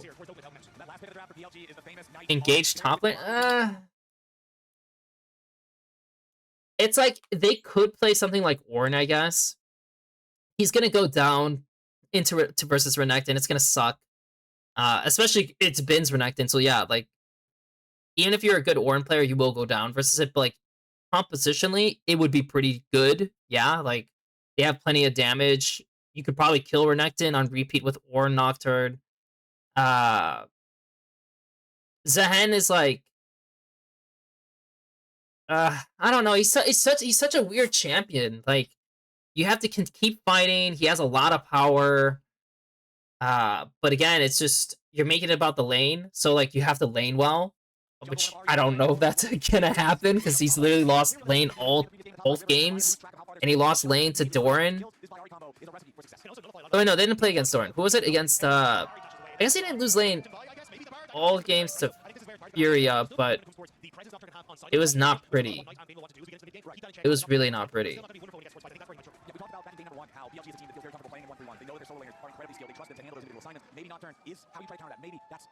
So they are gonna play for it. Like, this is like the most atypical like play like you could do, is like the Nocturne like teeters between the two, right, with his passive. And since it's what? It's like, is it 5 chickens? 6 chickens? 6 chickens, so like your passive goes up real quick. So you just like repeat it and you play in between these two spaces and you beat the enemy jungler. Like, he has lethal tempo, like, he's way stronger, right? Like, that's the whole point of it. So I assumed that was what was gonna happen. Because, like, why not do it? Like, you need to get an advantage in some way.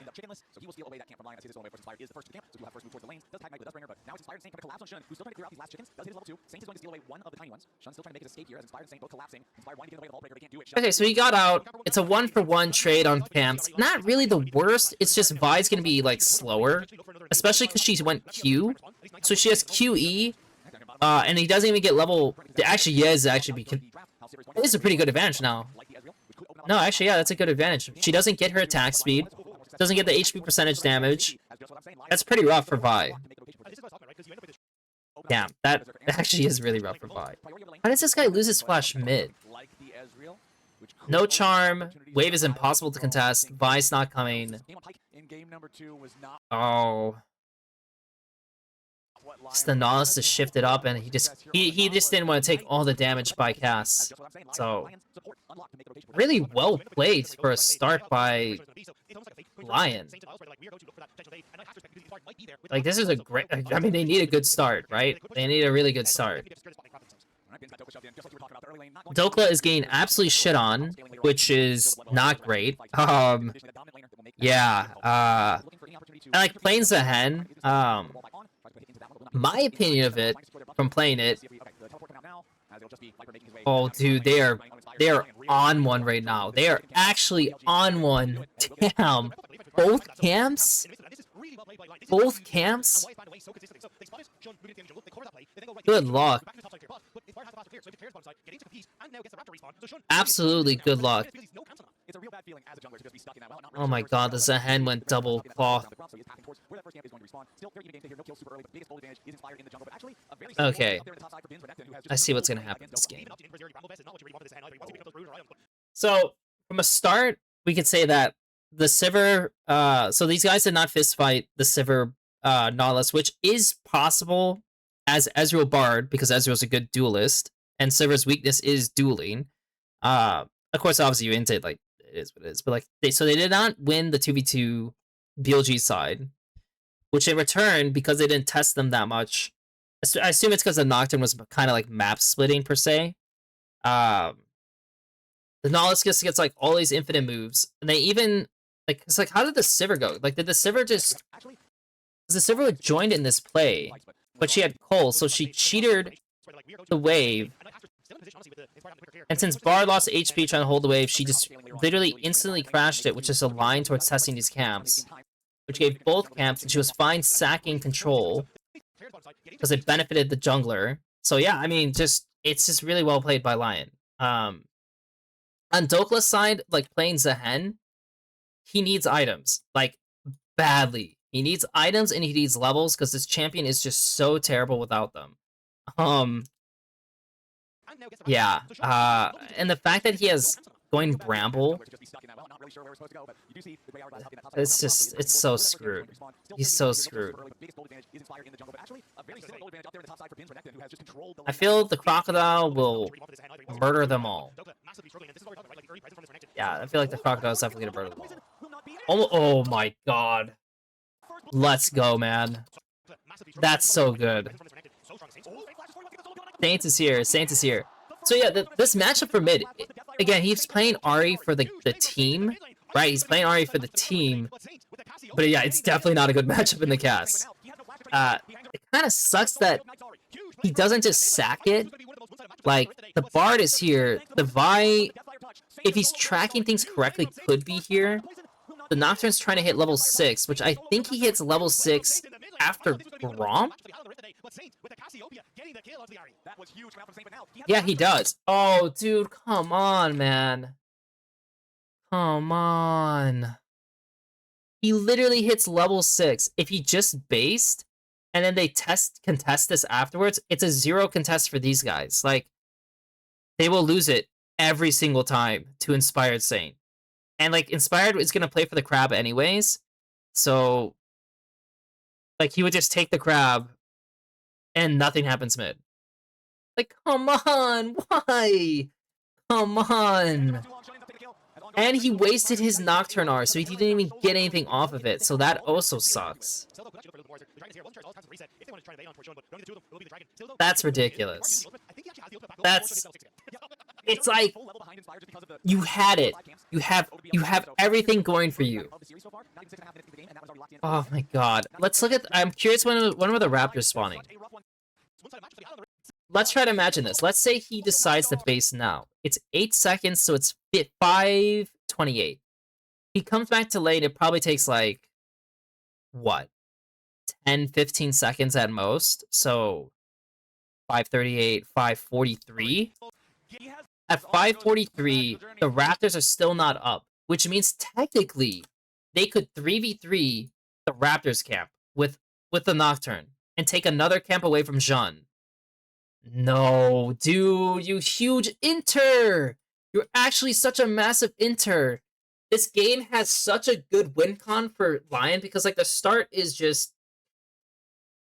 their win con was literally play for Nocturne, right? Like, that was their win con. And everything was going perfect, right? You take the Raptors, begin.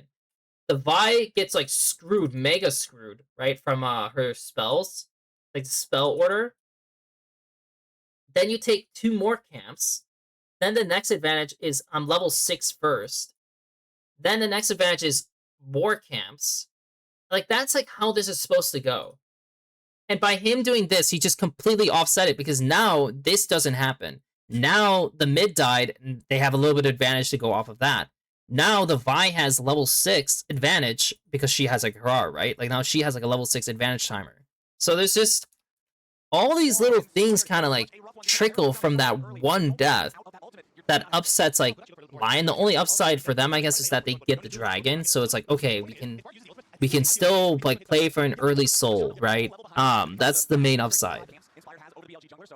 But damn, they had such a good look for pushing the game tempo like ahead. Oh, Dokla's so done, man. He's so screwed in this game. Like, he spent 800 gold for Bramble.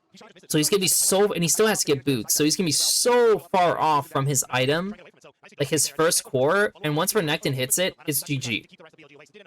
Nothing he's gonna do. He's done with the game. Of course, he has like terrible damage. So like, he has terrible damage fighting into Renekton. Like, maybe the best hope is like he kills him on like.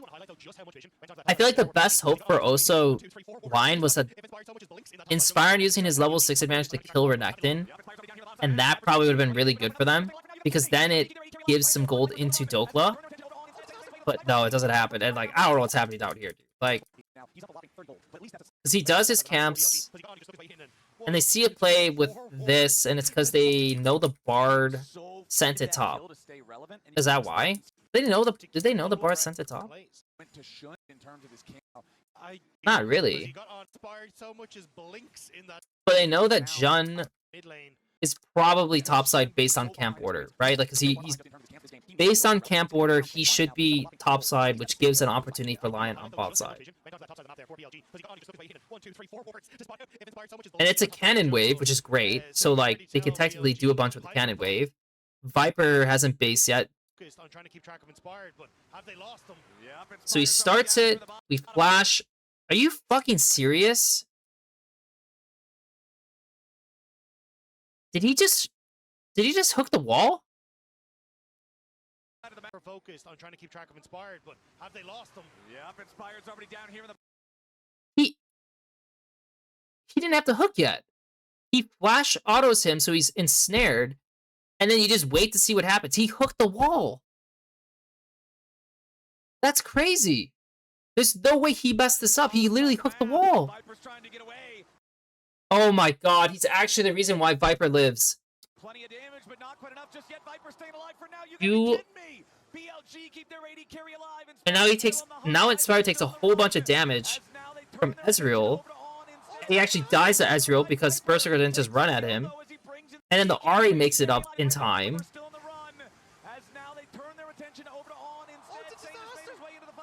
It is literally a disaster for sure. So they're taking the grubs the whole time topside too. Actually, kind of funny that he's using the Faker skin. He's actually using the most expensive Faker skin. Unbelievable. That's actually unbelievable how terrible he played that. I just... Oh my god, his Pike and Nautilus are not real.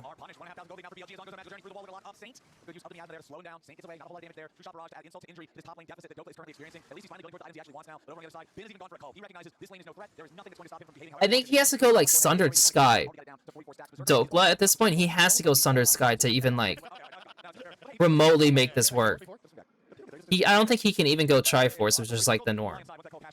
Berserker has had large individual leads in both games so far for himself, but they still haven't been able to deliver. And Berserker is going to have to put up strong individual performance. I mean, Ezreal has no flash, so like that's pretty much their main target, is to just get Ezreal's flash. Like Cassio is still strong, so they could still play on that. They're forfeiting the top grab to try to lean into bot with a drag. So like, I like what they're doing. I mean, again, they could still play for a soul win con. Bin's TPing to secure the drag now because they just don't want to give it over, but honestly, I feel like they should. Like, if I'm looking at the Ezreal's conditions, he has less than 50% mana. Why not just let him crash the next wave and then base? And if you're Jun, like, just let it be. Like, he can go do his bot camps, and then they can play on bot side in a 3v3 with Ezreal on a base, and that's, like, better. I don't really care to give Dokla, like, gold and, like, ways to get back into the game. Don't really care for that.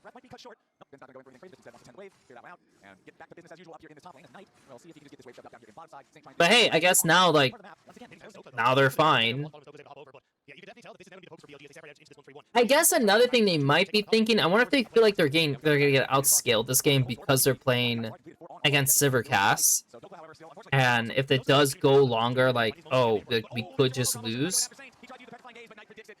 Ow, dude.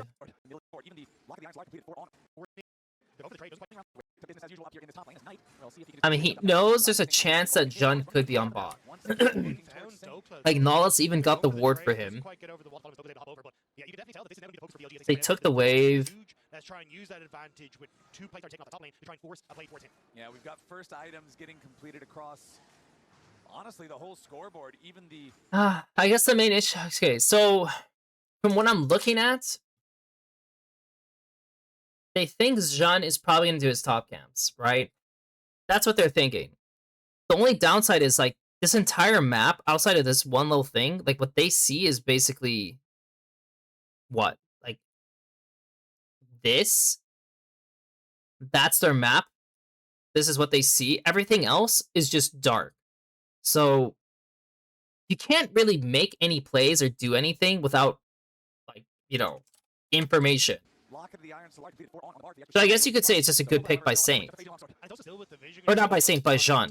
He's been doing a really good job of finding these moments to get vision for a bin, but Oh, there's your wombo combo. Shun and Knight going in after Saint. Oh, dude, just get the hell out of here. Wombo combo. Shun and Knight Woohoo! Get Saint. out of here, Tries Knight. the petrifying gaze, but Knight Well, that's predicts it. dirty. He makes sure he doesn't get caught It's in the dirty hard for sure. CC. And BLG get the 1-2 punch with the jungle combo. And now this guy lost his flash, so now they can repeat play on cast, so now the win con of, like, Lyon of, like, maintaining a calm game, scaling, getting drags, that's thrown off, where now they have to put focus on covering cast, making sure cast is okay.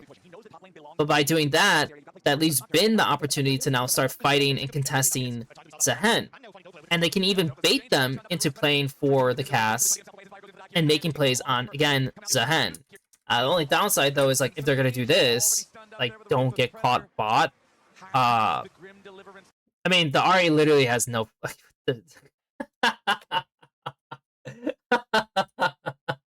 Okay, should I...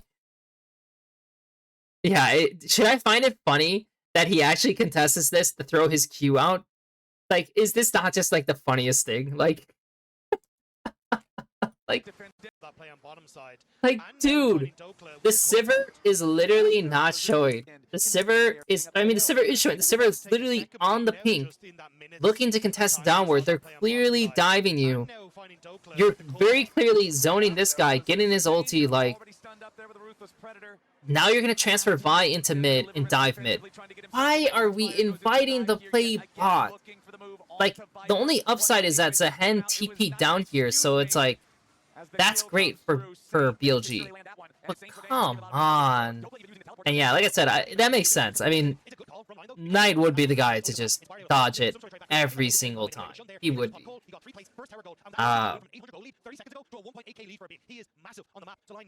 But yeah, this game's gonna get a lot more complicated for Lyon just because of that pick on Saint. Like, now they have Herald. Okay, so now that they have Herald, they can slam it anywhere. So if you don't choose correctly, you're gonna lose a whole bunch of gold. And like, I'm sure Inspired's pissed at this point because, like, for him, he knew, like, if this game was played the right way, they would get a win. Zehen did get Triforce in the end, but look when he got Triforce. He got it at 1640. 1640. Bin is already working on his second item, and he didn't even go tabbies. He's like, I don't care. I'm just gonna get Mercs. And as expected, they do eventually make a play on Renekton, right? Like, yeah, like, you have, like, he's the one who's caught out. Like, they have to sack the drag. By sacking drag, it's bad for them, like, later on, per se, but sure. And Bin is being his typical self as a psychopath, knowing that I'm playing Renekton. Like, the Nocturne can't kill me, guys. Like, he definitely can't kill me. Now, if he's stuck in the cast miasma, like, yeah, he probably would die.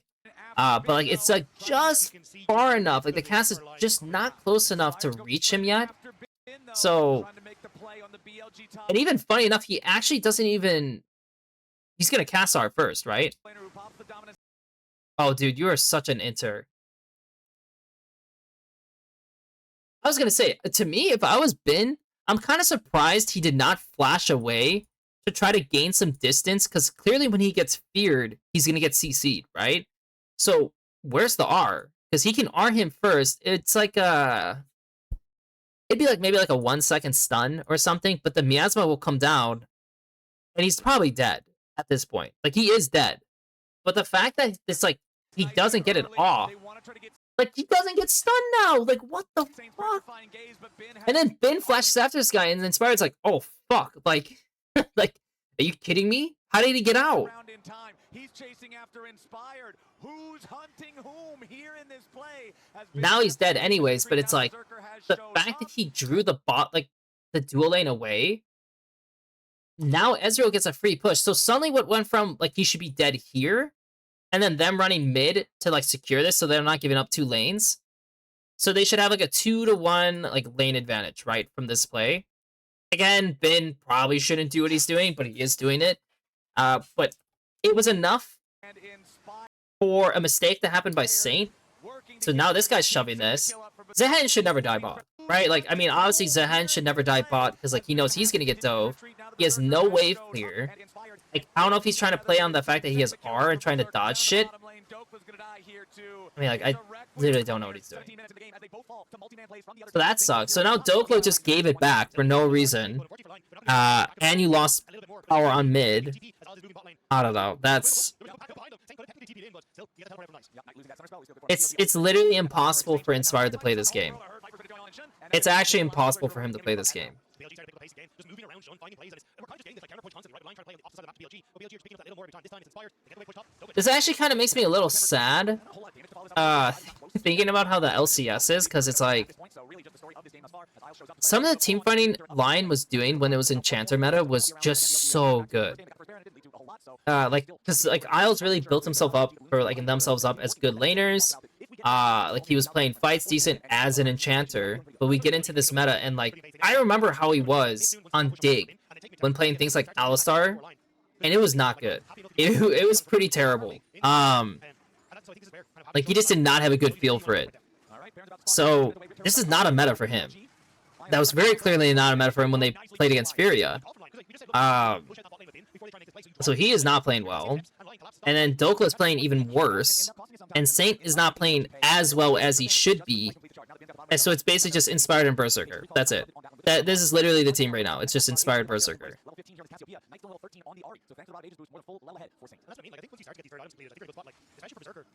And there's just no way you can win. With two players, there's no way you can win with two players.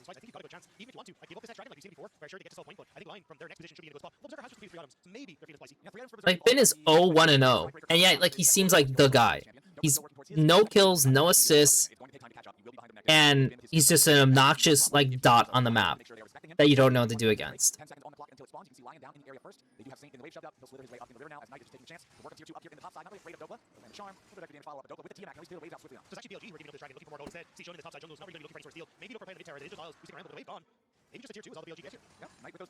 Like, BLG doesn't even care about this drag, because again, it's just a second drag. Like, they're accelerating well enough, and they're just getting more gold on the Ahri.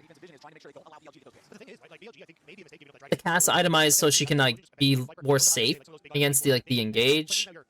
I mean, they're really heavily depending on Sivir to just win in the game. But again, their comp is like, I feel like the only way that they could lose is if Vi just randomly inserts herself. Oh. Okay. That was not that was literally not the way I thought he was gonna int himself, to be honest. I thought it's like he's gonna VIR in and it's gonna be terrible, but like he just walked in and died. So yeah, I guess that's a win con. Just incredible timing. Just absolutely incredible timing. Is that Baron? Did they actually get Baron from that? No, they don't. Okay, so Zahen is fist fighting. Ezreal is maybe 1v5 this situation? Ooh, he missed his Q. So okay, so they don't. Okay, okay, if they got Baron, they're definitely in it. Couldn't get it. I don't know if it's even possible for them to get it. Because Nautilus would need to be on the Baron. Like, he's playing the zone, but I'm pretty sure he's supposed to just be on the Baron. Because he's not he's not tanking the Baron, which is like what Inspired needs. Nautilus has Flash too. What am I missing here?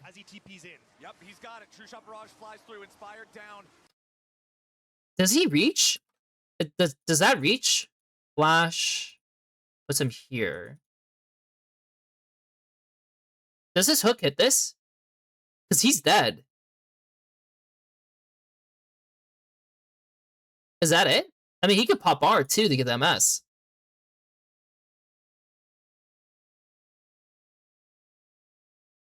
I mean, he can heal. He could heal R. Maybe it takes him a little bit further. I feel like you have to try. I feel like you have to try for it, no? Like, this is just such a randomly good situation to get for no reason. But I really don't like Isle's positioning here, because it's like, Enemy jungler dead. Yeah, I just don't see the point. You're just gonna flash hook someone. That's like your goal. Like you're not gonna like try to catch someone here. You don't have Nocturne R. He's never leaving the pit. I will not leave. This is Nocturne. That is a quote from Nocturne, 2026. He's not leaving the pit. He does not have R. You must play in this area, not here. Nobody is reaching you. Your cast is not reaching you. Your Sivir is not reaching you. So, and it's not like you're trying to block the jungler to enter the area. So, Saint pushes this guy off, which is great. Knight misses, and then it looks like Cass tries to flash R to try to get him. I think he's actually out of range. So I don't think he could even get hit by it. But it stuns Bard. So, okay, so Bard's getting DPS. Bard ultis himself so he doesn't die, but damn, hit On. I really didn't think On was gonna live. He actually lived, but they saved it. Well played. Outside of Viper doing the one thing he did there, which like could definitely just kill himself by doing that, it was good by him how he played it out. On played it well. And the monster in the room finally got a kill. I will say that BLG is very quick to advance things. I mean, like they just did the Baron play, right? And so your first thought is like, okay, we could either go straight back to the Baron, reestablish vision, and then play for a pick, or because we already have partial vision, the fact that these guys are not probably gonna insta-start the Baron themselves because like they have to get vision first, right? Let's make a quick pick on the other side. I got this guy's flash. This guy doesn't have R yet, and they get it. So it's well played. I mean, it's a well played look. They didn't even have to burn any ultis for it. They just killed him straight up. The monster in the room. The monster in the room died though. He's so funny. He's so funny. He just shoved this out. Dokla is dead for 25, which means, I mean, like, the thing is, like, they don't really want to, they don't necessarily want to start Baron because they want us to get more vision, I guess, still. But if the Vine moves up, they definitely could shove down mid and get something deeper. Like, they could play deeper into this zone.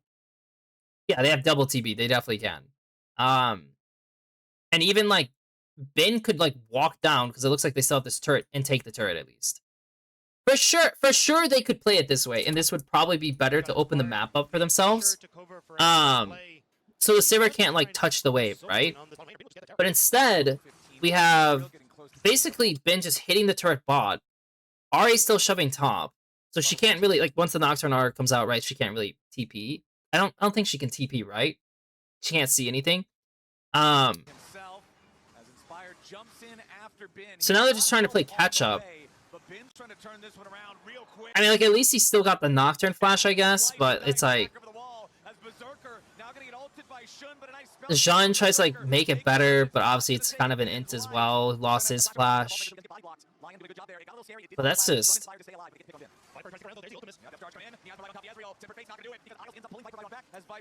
He lived? What is it? What are his items? Shojin.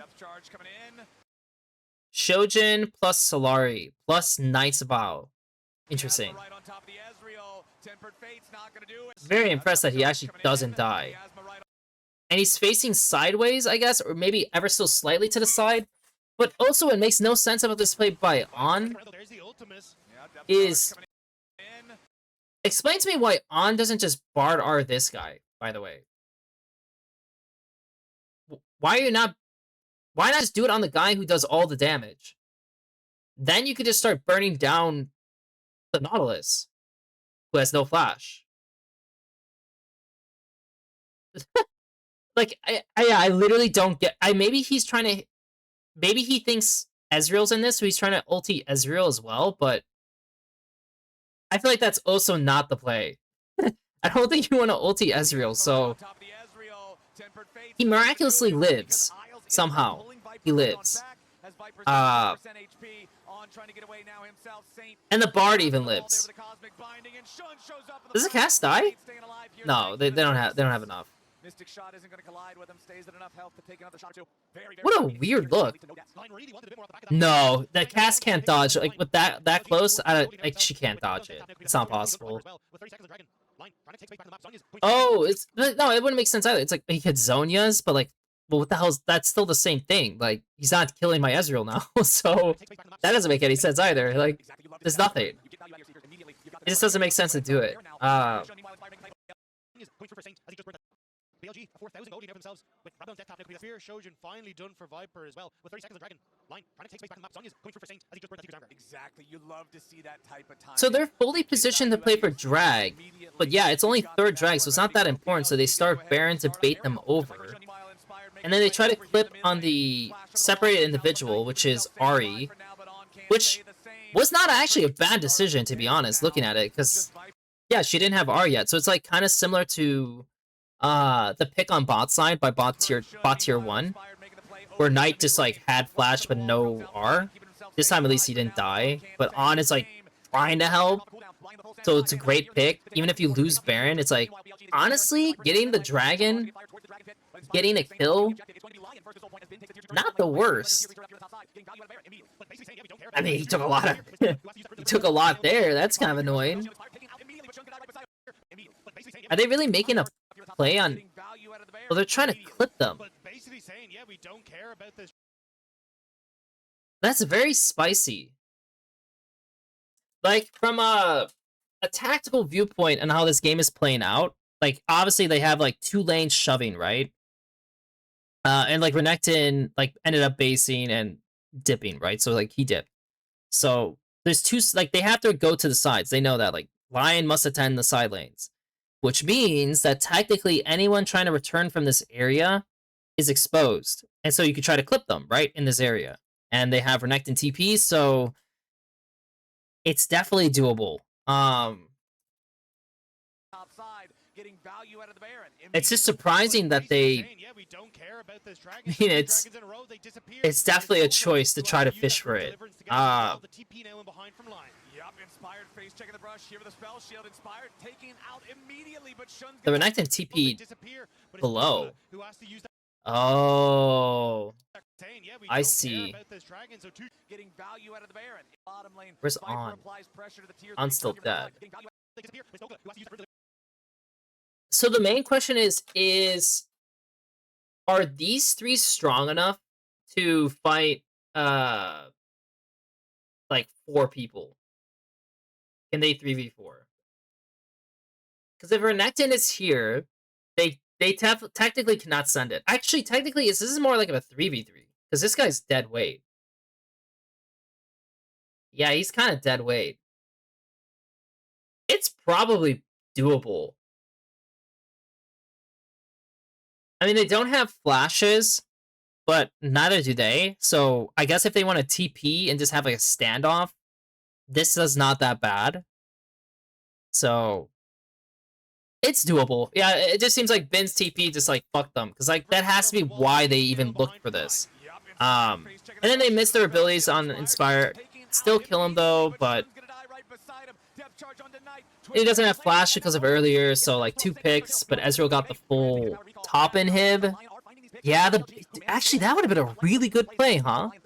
If Ben was there and they stalled him while Ezreal's taking the full top turret, and you didn't even get to attend, because like the cast went bot side, right? Like the cast went for the bot wave, and it had the TP to this play. And it actually would have been really good. I feel like League, the way League has evolved is like, it has really transformed a lot. I kind of view it as like a fighting game, I guess, like an FGC, because there is strategy to it, right? Like there's like ways you play the map and like you take parts of the map, but you need to test people constantly, like to see what they're gonna do, and this kind of wastes their time. And like good things can happen from it. Because like someone might just bite. Like just like in like a fighting game, someone might like throw a punch that's like 5 frame, but oh, like I have something that's faster than that. Or like if you block, it's like -2. And so I wait for that punishment, and we're good. But you have to test them in that range first, right? Like maybe you make them whiff. I guess like that's like another thing. You might make them whiff. And so that happens a lot more in League. It's like kind of the big difference between this and Dota. Like, because Dota is very more focused on like the strategy side.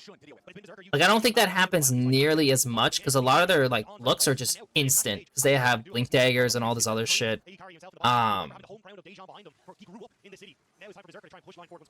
So for Lyon right now in this game, like Dokla is useless at doing this. Inspire is playing Nocturne, which is like you're not really doing much with that either. So the only one who can really do much with it is Cass. But on the other side, like Bin, Knight, Jun, like all very capable champions do it.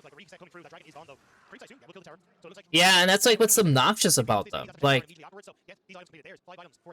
and the worst part is, and this is like why we see LCS kind of struggle in a way, and like why certain top teams in LCS rise is that it's so clear when teams don't realize like that's not like the enemy's space. Like, let's say like this was just on, right?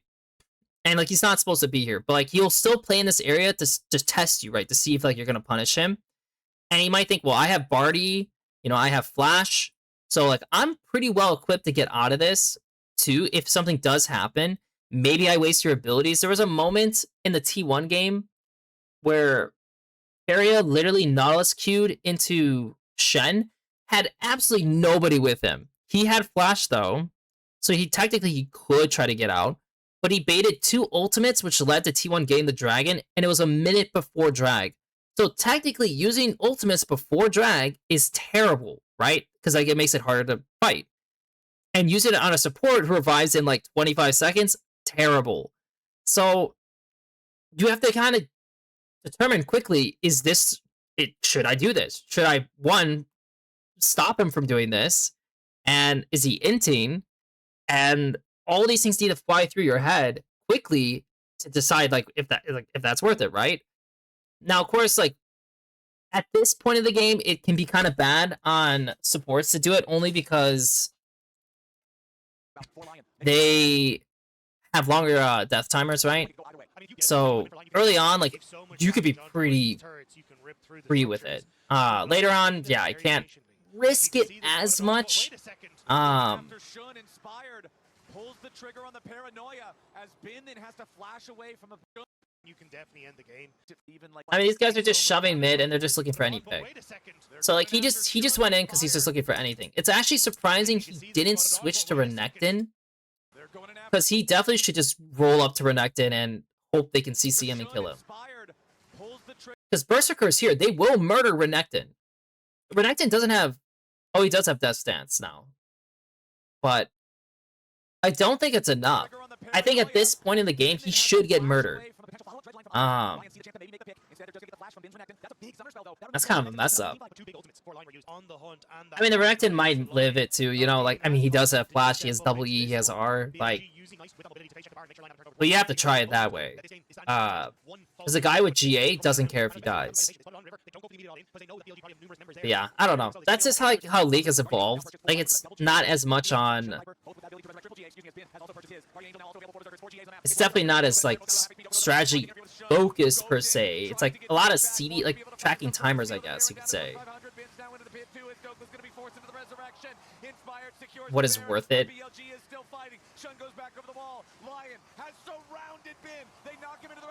Oh, he just died. So they force these guys out, and Jun is like doing the crab, which they point out now. So they know Jun is on bot side, which gives them leverage to do this, right? Do they know Renekton's timer? Oh, they do, but he has TP. On the BLG side, Shun and Viper both with that. They have blue? No blue trinket. Oh shit. Oh shit, where the hell's their vision?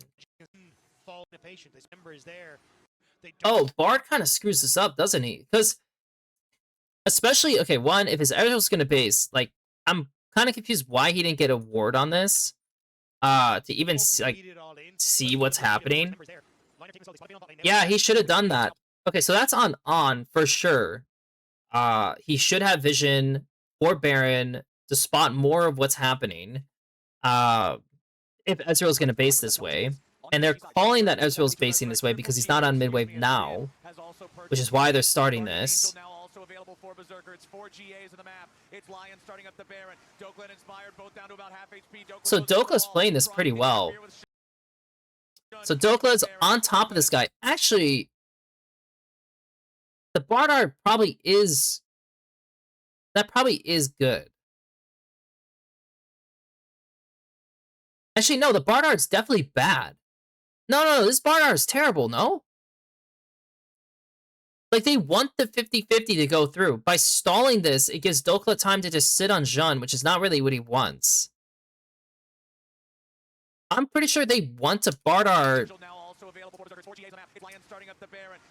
Well, he can't see shit, though. I mean, because, like, these guys are here, but he can't see this. Fuck,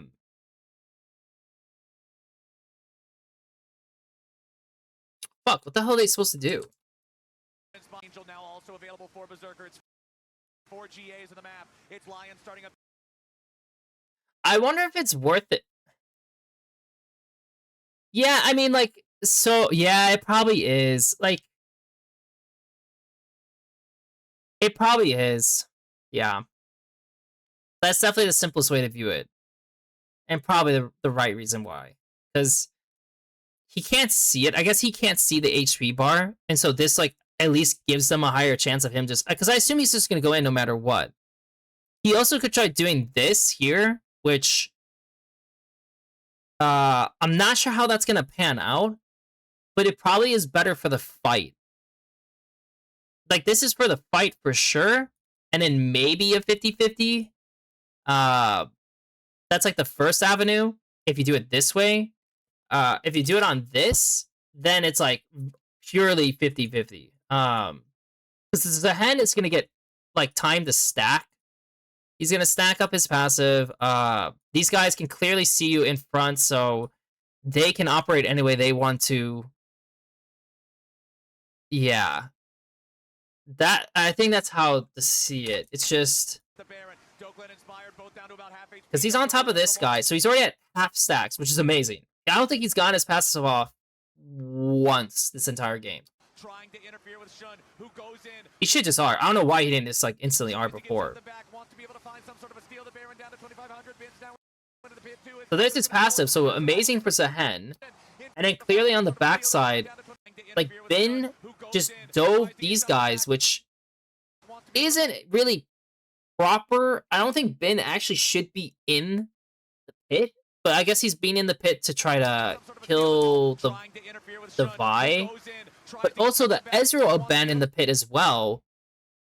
So now the fight has moved, what, from possibly in here to all here. But of course, if the Cass and the Sivir move here, this is... Anyone in here is dead. For sure. Like, this is just like a kill zone. It's literally a kill zone, right? So, Inspired gets out of the kill zone. These guys are stuck in the kill zone.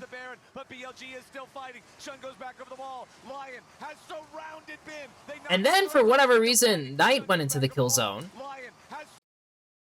I don't even know why he went in there.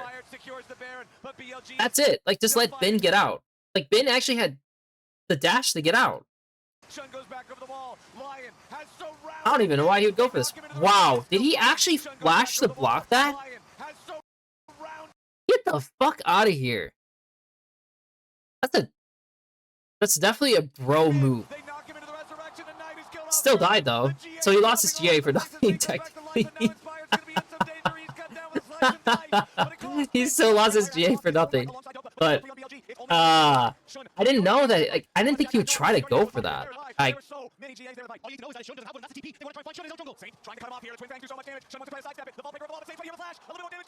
dead. Okay. Yeah, that was a weird. I don't know. I feel like not going for the 50-50 would have been better. I feel like this was very daring of them. by BLG to try to like just avoid the fight, because it's a fight. I'm gonna be honest, like whoever gets Baron, it literally does not matter at that point. Like all that matters is who wins the fight after. So losing the fight on top of losing Baron, yeah, like kind of a double whammy. Season 16, 80 carry full builds tonight. Yeah, now let's go 12-0 for the scoreboard instead for this one. As he steps open the rest of the team. Nobody needs to TP in his line. 2 control and dictate where BLG can enter in towards this river. Dragon 10 seconds away. Line in a great spot for the front to back. Viper trying to TP the pot and just to reposition behind his team. It's an Ocean Soul fight. It's 3-3 on the Drakes. This one must be the soul. This is my favorite thing about League now, is just so much of it just ends up being, how did the team fight go at the end? Like literally you just gonna like watch team fights over and over again and just digest it and just like feel it out. So the first thing to know is 2 of the main carries of BLG have flashes on, right? So like they have flashes. That's really obnoxious. So they have 2, they each have a dash to get away, and they have flashes. No flash, no flash, no flash, no flash.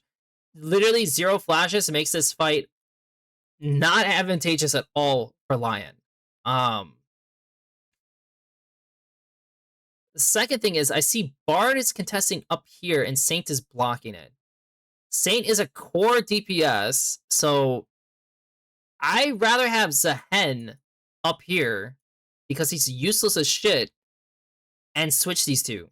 I don't like the positioning already for for Lyon going into this fight. Ben walking this way, it's like fine. Yeah, it's fine because the reality is they don't want to stack against Sivir cast, so having some person on side makes sense. I think that's probably fine. So let's let it play out from like it's an Ocean here. Soul fight. It's 3-3 on the Drakes. This one must be the soul for one of the 2 squads here. So On investigates, he gets played on, he has to dip. Because cast is showing above, and since Berserker is so separated, they actually push into this zone to try to draw them in further this way. But if they do, I mean, 1, the cast is so separate, she's not involved in this. So she's just not here. I will say that when did they reveal cast for Bin?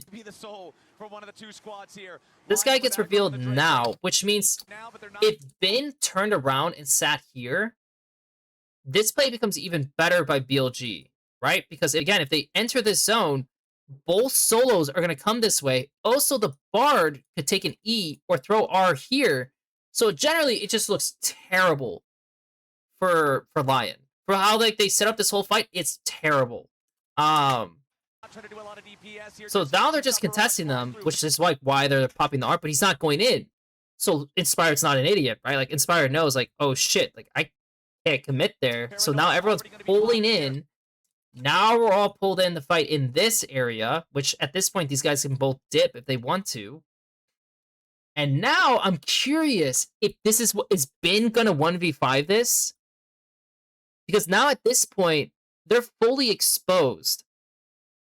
Like, this, what's going to happen? Like, they're going to be here, and you're going to have a guy here, a guy here, a guy here, a guy here.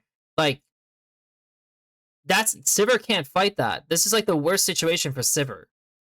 So, let's just see what happens. So, Jean goes in, and somehow lives. So, he finds an out, and I don't even know if they could have done anything to get Jean. I have to play this slow, though.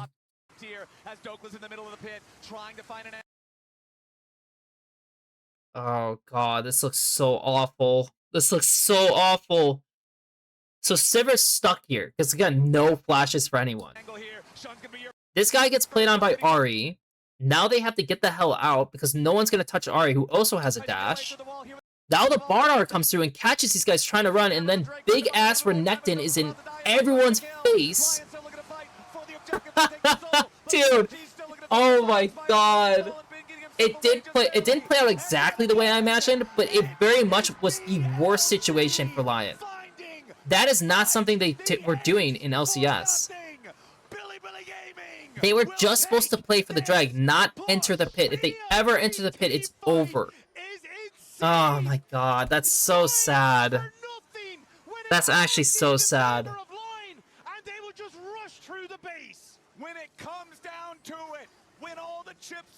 table. When it all Well comes played down by to BLG though. I one mean, final well, what can you say? Like, It's these BLG moments, they knew how to pick them again apart. and again, They really and did know now how to for a pick them third apart. time again. I feel like for this, what do I want to say for this? Berserk on We'll go to here. I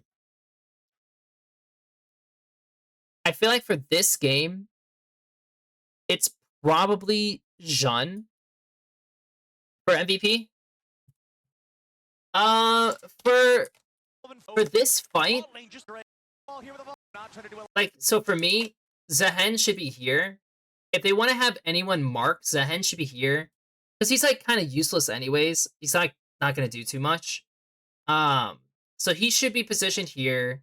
Because this guy doesn't even have Hex Flash. They pull the drag. Yeah, like, I guess he should also maybe be here. Like, this might be too far for him. And then the cats can play in this area. They're going to hop over, but no one's ever playing here. Like, they're going to walk up. And it's going to be a really... It's going to be awkward. I won't lie. It's going to be a little awkward because BLG will probably always take this space. But you can never enter the pit. Like, for sure, never enter the pit. It is always an int. And when they do this, like, I think it just might be a 50-50, to be honest. Like, I really find it hard to see how they don't, unless, like, Nautilus is getting, like, a hook. Like, he hooks somebody or something. Maybe you can, like, cast W, like, Miasma this. Maybe you can Miasma with Knockar. And this way, like, they just can't see this shit. He can't walk through it. And since he went here, there's no way around it, right? Like, the Vi, like, if there's a Miasma here, the Vi cannot attach to anyone. You burn it. It's 100% now. And then you just dip. And you got Soul. And then you have first access to mid-wave. This wave is not even good for them, and that's how you play it. That's probably actually how they should do it. But, like, what's the problem with this? Like, this is, like, also, I guess it's also why these two should swap their positions, is because what does he do?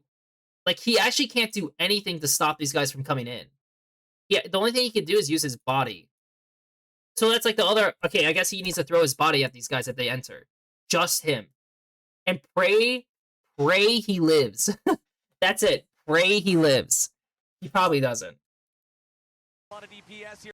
It's an ocean, 2 squads here. He probably doesn't. But so, MVP to me for this game seems like it's Jun. I think he made a lot of good picks. I think he, despite having a pretty rough start to Nocturne, managed to get it back. Some of those side picks were really crucial. I feel like the series MVP, honestly, like, even though, like, it's probably between two of them, because, like, Bin was a monster, but he was making some mistakes. The guy who was making the most amount of plays was On.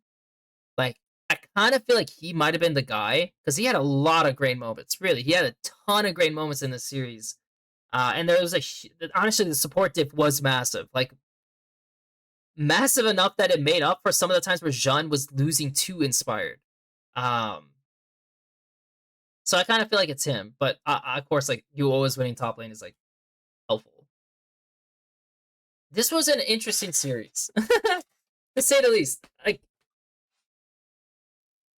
I haven't watched... I mean, I watched the HLE series versus G2, and I feel like in that series, G2 had 2 terrible drafts, and the game where they did well, it, like...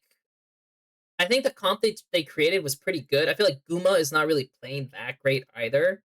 And Delight's, like, just okay. He's not even playing the best either, too. I don't know who's going to win between BLG and HLE. Because, I mean, it's not like Bin is just going to roll over their top side. Kanavi's also one of the few LCK junglers who's going to be, like, really active. They actually pray for Kanavi being very active. And Viper's not, like, exactly on form, so it's not like there's a super advantage on bot side. I think the main advantage is, like, On is probably playing better than Delight. And Knight versus Zeka is, like, a great matchup for both, so there's not really, like, a clear this or that for either of them. BLG probably has a better champ pool situation going on. Probably. I'm not sure. I mean, it's gonna be a great series. I honestly don't really know who's gonna win. Because like HLE just they didn't have to have any adversity, to be honest. It's not really a lot of adversity they had to deal with. But neither did HLE. So I don't know. Well, I guess BLG did have adversity. The T1. So maybe BLG is a little bit more prepped for it, I guess. I guess that's the way to say it. Right? Like, BLG is probably advantage going into it because they're more ready to make things go. And honestly, the meta is good for them. The meta is in a good situation for them to play out. Because the fact that you have more roaming supports, like it's less lane focus on bot side, does mean that top side gets more power. And that is something they're used to playing with, I assume. Based on what you told me that like they've been weak-sided Viper more.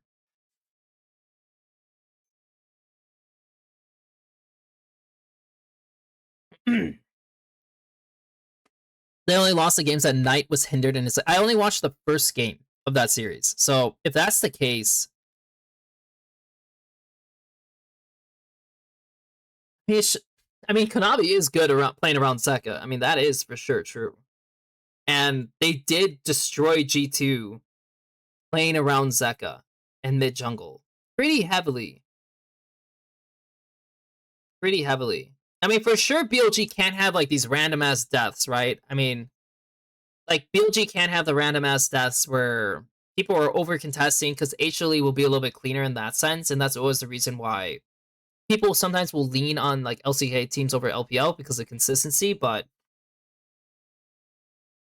it is really good that On is playing well. Like On, like for sure, the way League works is the higher level it is, the higher levels you are in, the more important jungle support is.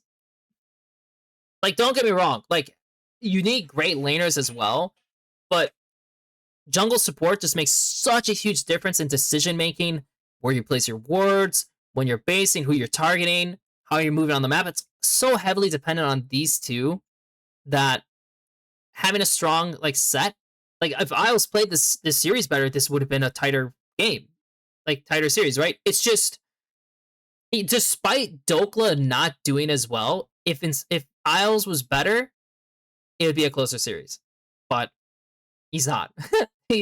Unfortunately, he's not.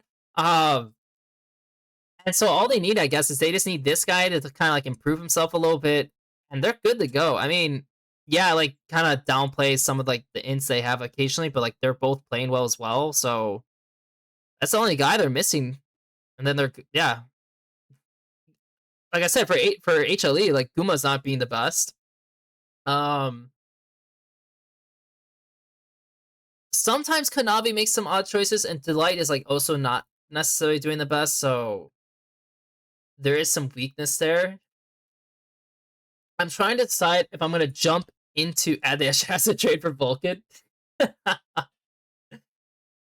don't even know how Vulcan is these days. Like, obviously, you got the MVP for LCS and everything. But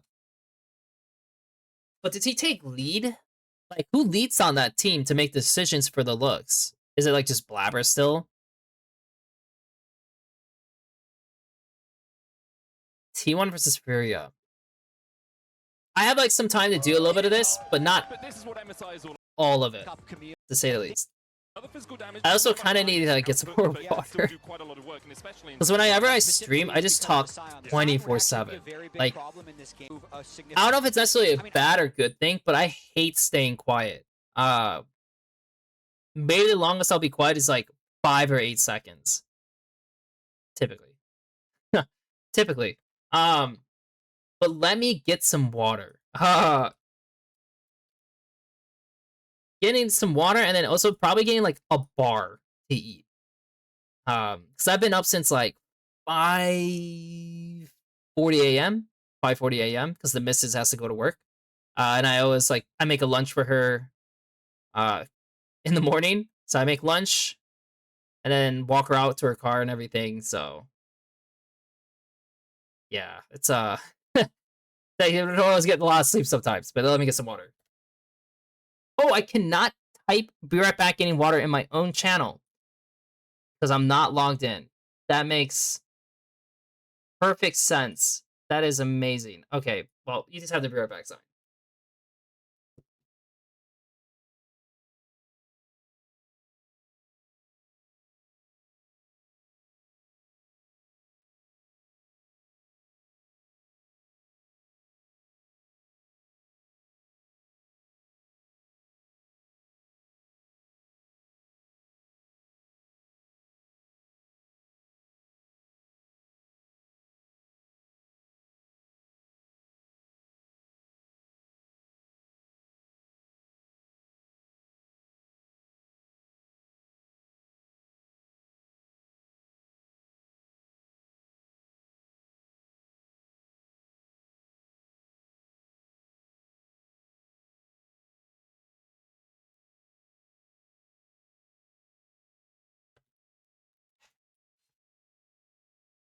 Oh man, see, that was quick. That was quick. But yeah, no, I guess I'm not logged in. So because I'm using you can connect your OBS directly with Twitch, which is amazing because I can like affect my like I can do everything without looking at the Twitch channel. Um, but I literally logged in for my chat, and then I can't type in it, so that's really cool. I got yogurt instead of a bar because why not? I guess. So Furia, from what I watched them play, obviously Tatu is good. Tuts has like been playing well.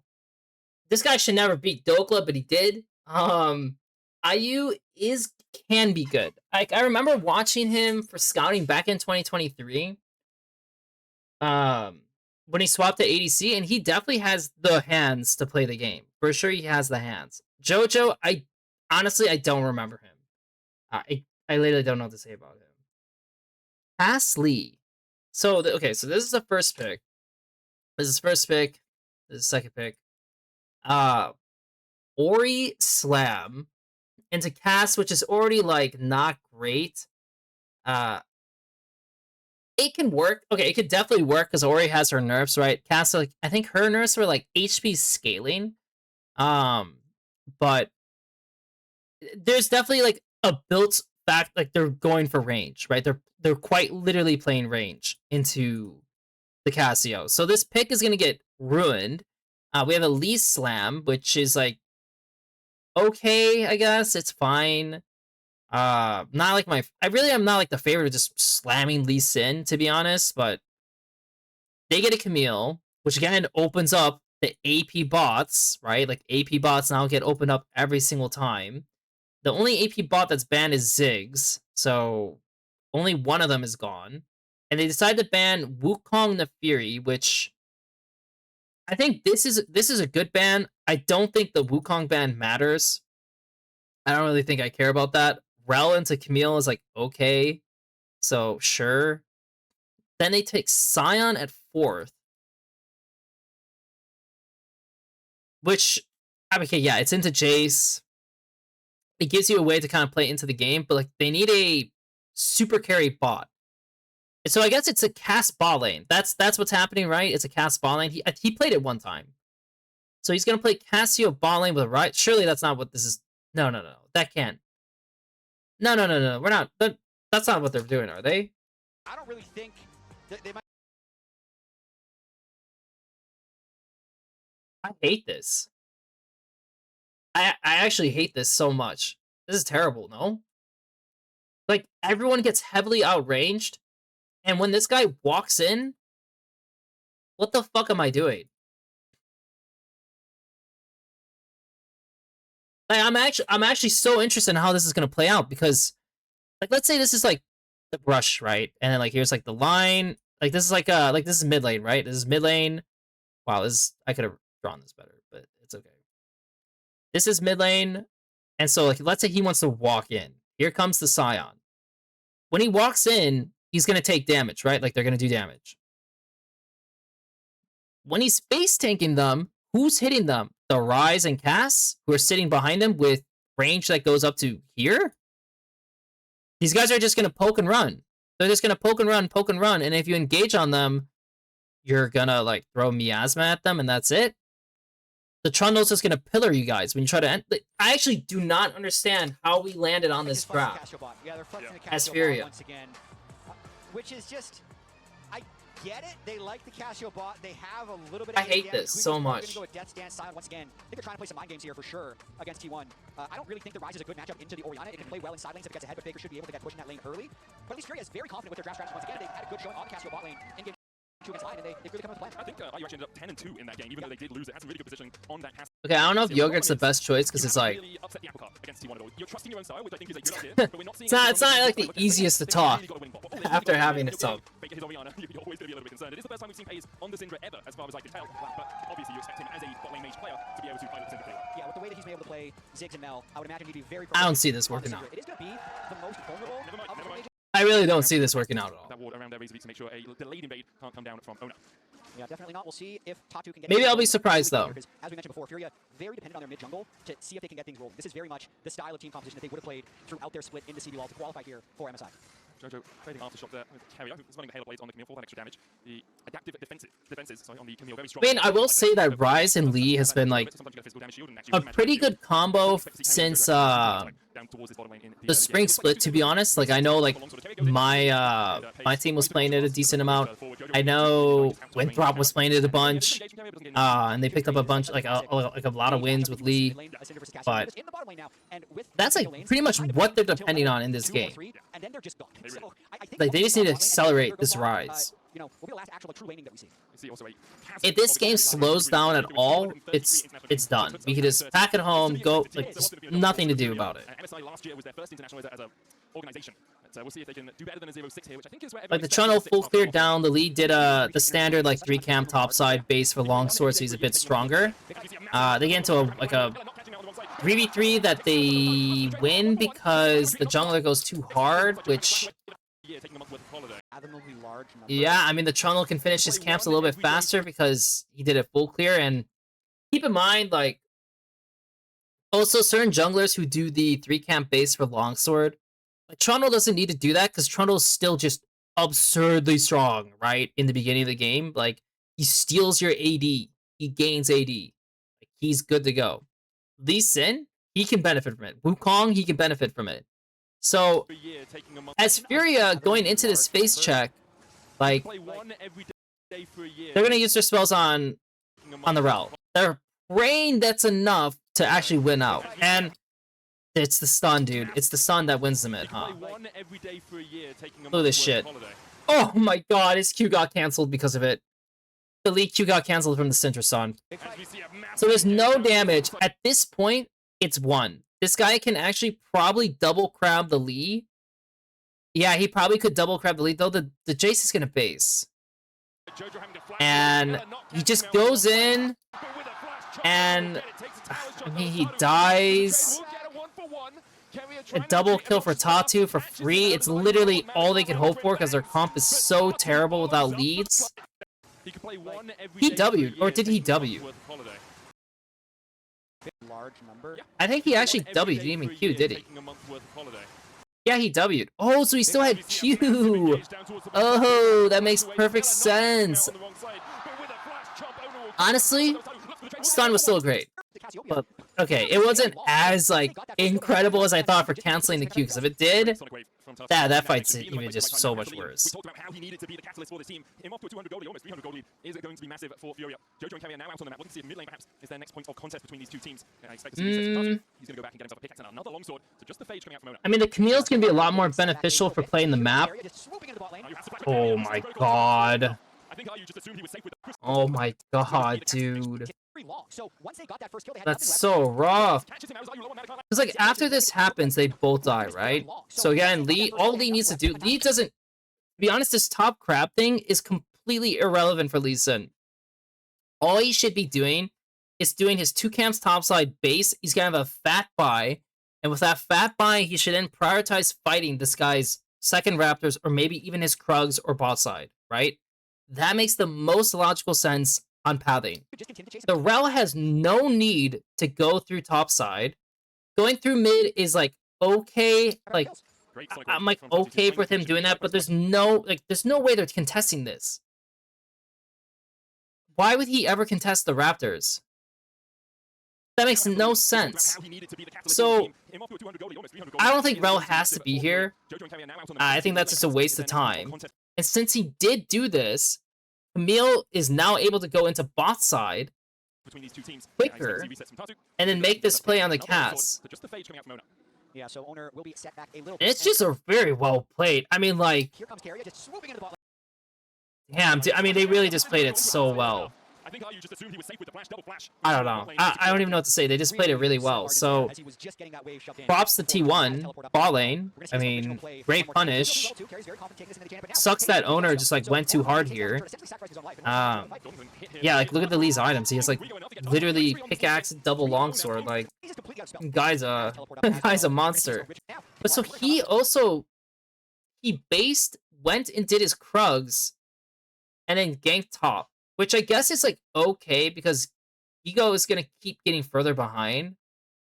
So it's kind of like one of those games where the best thing for Lee was to do Raptors, Krugs, base. That was the best thing he could have done in this game, and let Sion continue suffering. However, if he doesn't fix the topside situation, yeah, that could snowball into something more. So I guess he's trying to eliminate it now. It just means that he's going to lose out a bit on, like, what's the best pathing for him, right? So he does this, takes out Doran. Doran even burned his TP already, so pretty good generally for them. Again, just means he doesn't really get to make any kind of pop play or punishes or anything. Also does mean that he doesn't even get to draw his attention on mid, which is like the most key thing he needs to do this game, is like getting mid ahead. On the T1 side, about 300 gold ahead because of that kill, because of that extra wave that he's managed to pick up. So it's now, though, with the realm warp, can start to move around the map. The risk of Pays and Carrier using those double flashes, but means they are a little bit more susceptible to a long-range gank from the Rise. Owner coming around the side here, does not have to burn a flash, but struggle is going to pull him back. A good killer tries to Okay, that's pretty bad if that guy dies. Okay, he doesn't. But like, move around the map. The risk of Pays and Carrier using those double flashes is gold built for this early game for Furia. Even between the two teams in terms of gold, did he? laning leads have been built for Pays, predominantly on the. How much is chainmail? Chainmail upgrade is it 400? But it's 500, right? Is it 400? I actually don't know.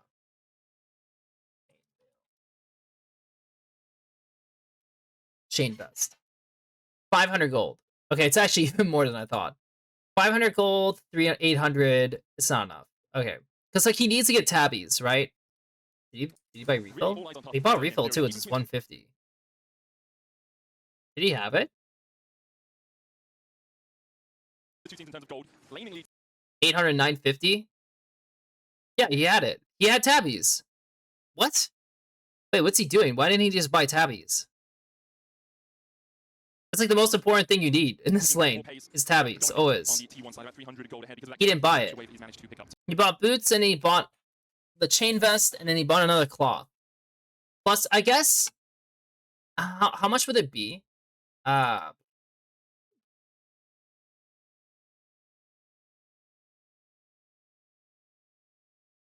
much would it?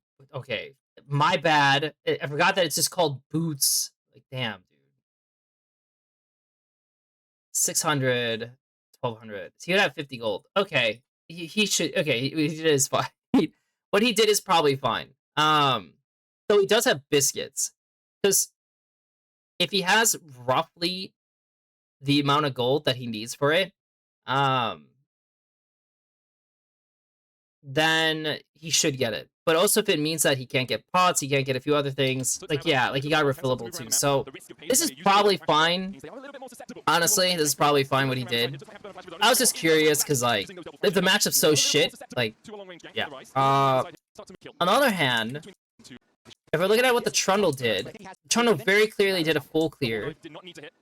He didn't show anywhere, so you're not really sure what he's doing. The Lee is, again, the monster in the game, so you're just playing around the Lee. He knows the Ori is contesting him here. The Lee's not here just yet, and the Lee's, for whatever reason, looking on bot side. And I guess he's doing that because they're trying to look at clipping them, which, if that's the case, from the Rise. Owner coming around the side here. Just might have to I mean, the risk of Hayes and Carrier using those double flashes, but this is kind of awkward. Like, to pick up. So it's now though with the realm walk can start to move around the map. I think the best way to view this is Rel is supposed to dip sooner. That's terrible. But support needs to dip sooner. That's the best thing that can happen here. And create a 3v3 around mid with your Lee.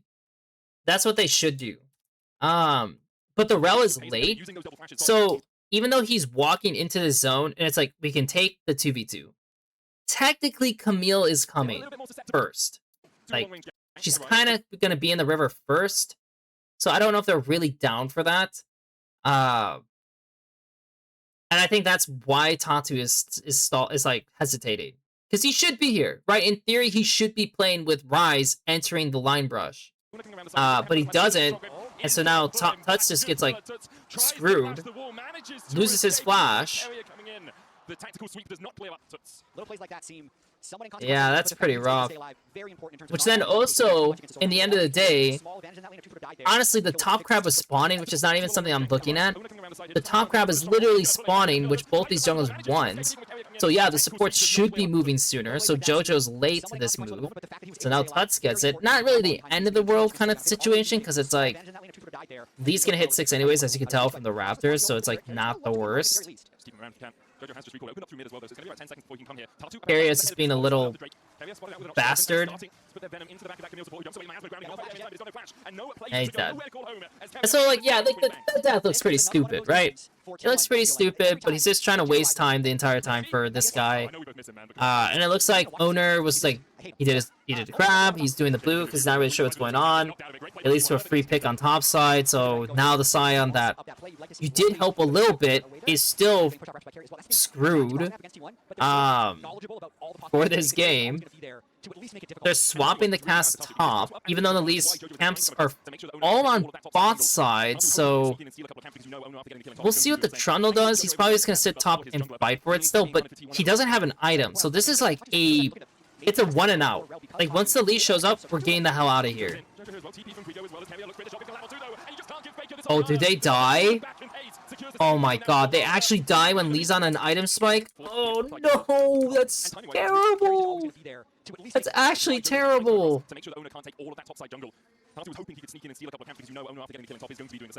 Like, they're shoving mid first. So if they're shoving mid first, why is the Lee not going through mid? Where's my Lee Sin? Like, he literally has Eclipse. This guy has nothing. And since he's going Triforce, he's definitely not going to get it, right? It's, like, so expensive. Eclipse is way cheaper, so he's always going to be on his first item first. And the cast is on top wave first. This should be grubs for Furia. Even if it's only 2 grubs, it should be 2 grubs for Furia. But they don't go mid, so Rise can't enter. I mean, he can Realm Warp, but he can't enter. And then the Lee just takes the Q. No flash, no ward hop. Stuck. I just don't get it. I honestly just don't get it. I mean, T1 is literally 5 stacking this because they have like basically 2 TPs out the TP onto bot side too. So it's a 2v3 to start it off. It's a 2v3, and then even more guys show up, which they don't expect. I mean, that's just... It's just a shit show for them. That's just... Man, that is rough for Tatu. He had his power spike, so he really wanted to go... Exactly, John even says it. Like, it's very much that kind of moment where Tatu can be the guy. Also, I saw something where Thinkheart said that Tatu out-jungled Owner in the first game, but so far they both made a egregious mistake, and I don't really see how it's an out-jungle yet. Kind of off to the races right now. I see Pays down bot lane with 3 kills on the Syndra. Talk about the mage bot infestation. We crossed out a lot of them by this point. You can tell a lot of these casters were around in 2018. I'm gonna take a bite of yogurt, so I'm not gonna be able to talk for a second. The Garen Yumi days. That was 2019. That's true, yeah, I mean, sure. Post-made blood infestation. It was the Bruiser. It was the Yumi infestation. That's true. We also haven't seen Swain bot yet, which is, we did see that a little bit. I think that was 2019 as well. Zoebot? Zoebot would be interesting. We're just getting started, unfortunately. I think part of the thing with the Mage bot is you need someone that after level 3 is just safe, right? You don't need to get into any further portion of the game, as we see a bit of an invade down towards this bottom tribush, but T1 able to safely protect Pays and Carrier. Yeah, I think that's the thing that So makes they're Mage bot playing zone, but right now, but keep in mind, the fact that they can be scaling-wise, this is definitely advantageous for T1. Like, they have the better comp. They have a comp that literally counters Furia's comp, so You also scale incredibly well. 7 items is a lot of items here. the only person ahead Yeah, even for a Mage. Yeah, is always the good. Lee, When you talk about who mages, it was does always scale matters the flexibility. least amount, to be And honest. is never anything to be sniffed at. I guess the main thing they could do with the Lee is that he could just run wherever he wants to and cause problems, but he's not strong enough yet to do it.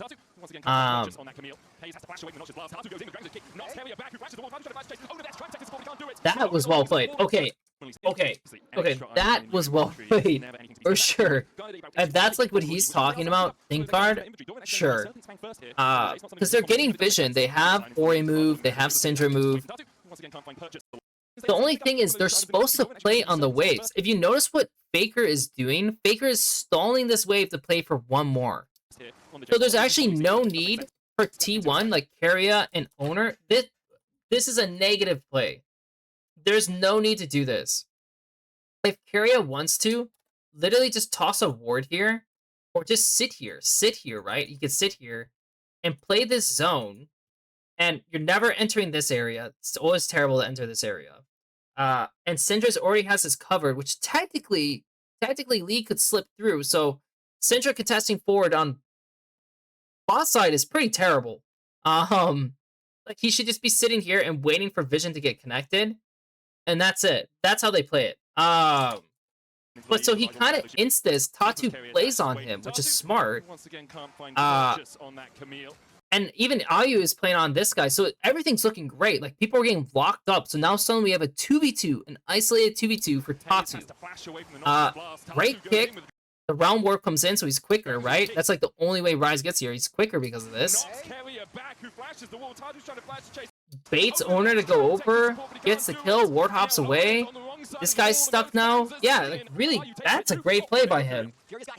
That's definitely a fuck up by both Area and Owner. So it is pretty nice to see. I will say, it's definitely nice to see like regions like Furia have players make good ass plays. And I have to say, it actually is a little frustrating to think that. Damn, dude. I know they get 3-0'd, but it's like, damn, like, really, Lyon do the same. Why do I feel like sometimes, like, I can watch this team from CB Law and, like, they just do better? Despite having less resources. Like, how is that possible? I mean, look at TSW. TSW beat Tess. I didn't watch that series either, but, they won, which is, like, impressive, to say the least. I think that's the thing with Furia. Like, you do see these really impressive moments. Hands-wise, they are up there. Not quite at the level of the best, but they can definitely hold their own. It's just the mid-game macro that can often struggle. When you're against a team of the caliber of T1, as another Dragon's Edge comes in, but a great buffer from Keria with that hookshot wall dive. When you're against the caliber of T1, like, you do just start to see this slow drain. I'm pretty happy about what Tatu's doing now, though. If he's gonna focus on getting Keria picked off, because he's always gonna do this, right? Like, we already talked about this numerous times on this stream about testing space, testing like where you walk, just to see if people are gonna punish you, and if the Lee's gonna be there to do it, which he is a very good champion at doing so, then all to it, right? Like, this one guy would have been really fun to watch play in this meta, and it would have been River. I feel like River would have been great at like fighting these kinds of things. Doesn't find as much of an advantage as T1 wanted. Furia will all back away, other than with effective help. Fortunately, he's in. He's locked. He's locked away. Which is unfortunate. Transition from the point of the game where T1 play for gold into the point of the game where they're willing to take a fight at any neutral objective you want to take a fight at. For sure, once they have the right items, they're really confident they're going to be able I mean, they're on the path to win, I guess. I mean, like, they just need 2 more drags. They have another drag in 3 minutes. There's no flash on Syndra for a little bit. No flash on Jace. Jace is probably the primary target, because his flash is going to be down for a little bit longer.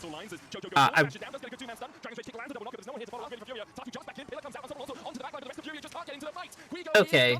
I mean, like, this is, like, complete opposite of what they're supposed to be doing, by the way. Like, the Lee can do the top camps, but he should be thinking about, like, honestly, I'd be fine sacking the Herald in many ways to get a pick on Jace, and punish him and try to snowball some other areas of the map. And that would be fine, to be honest.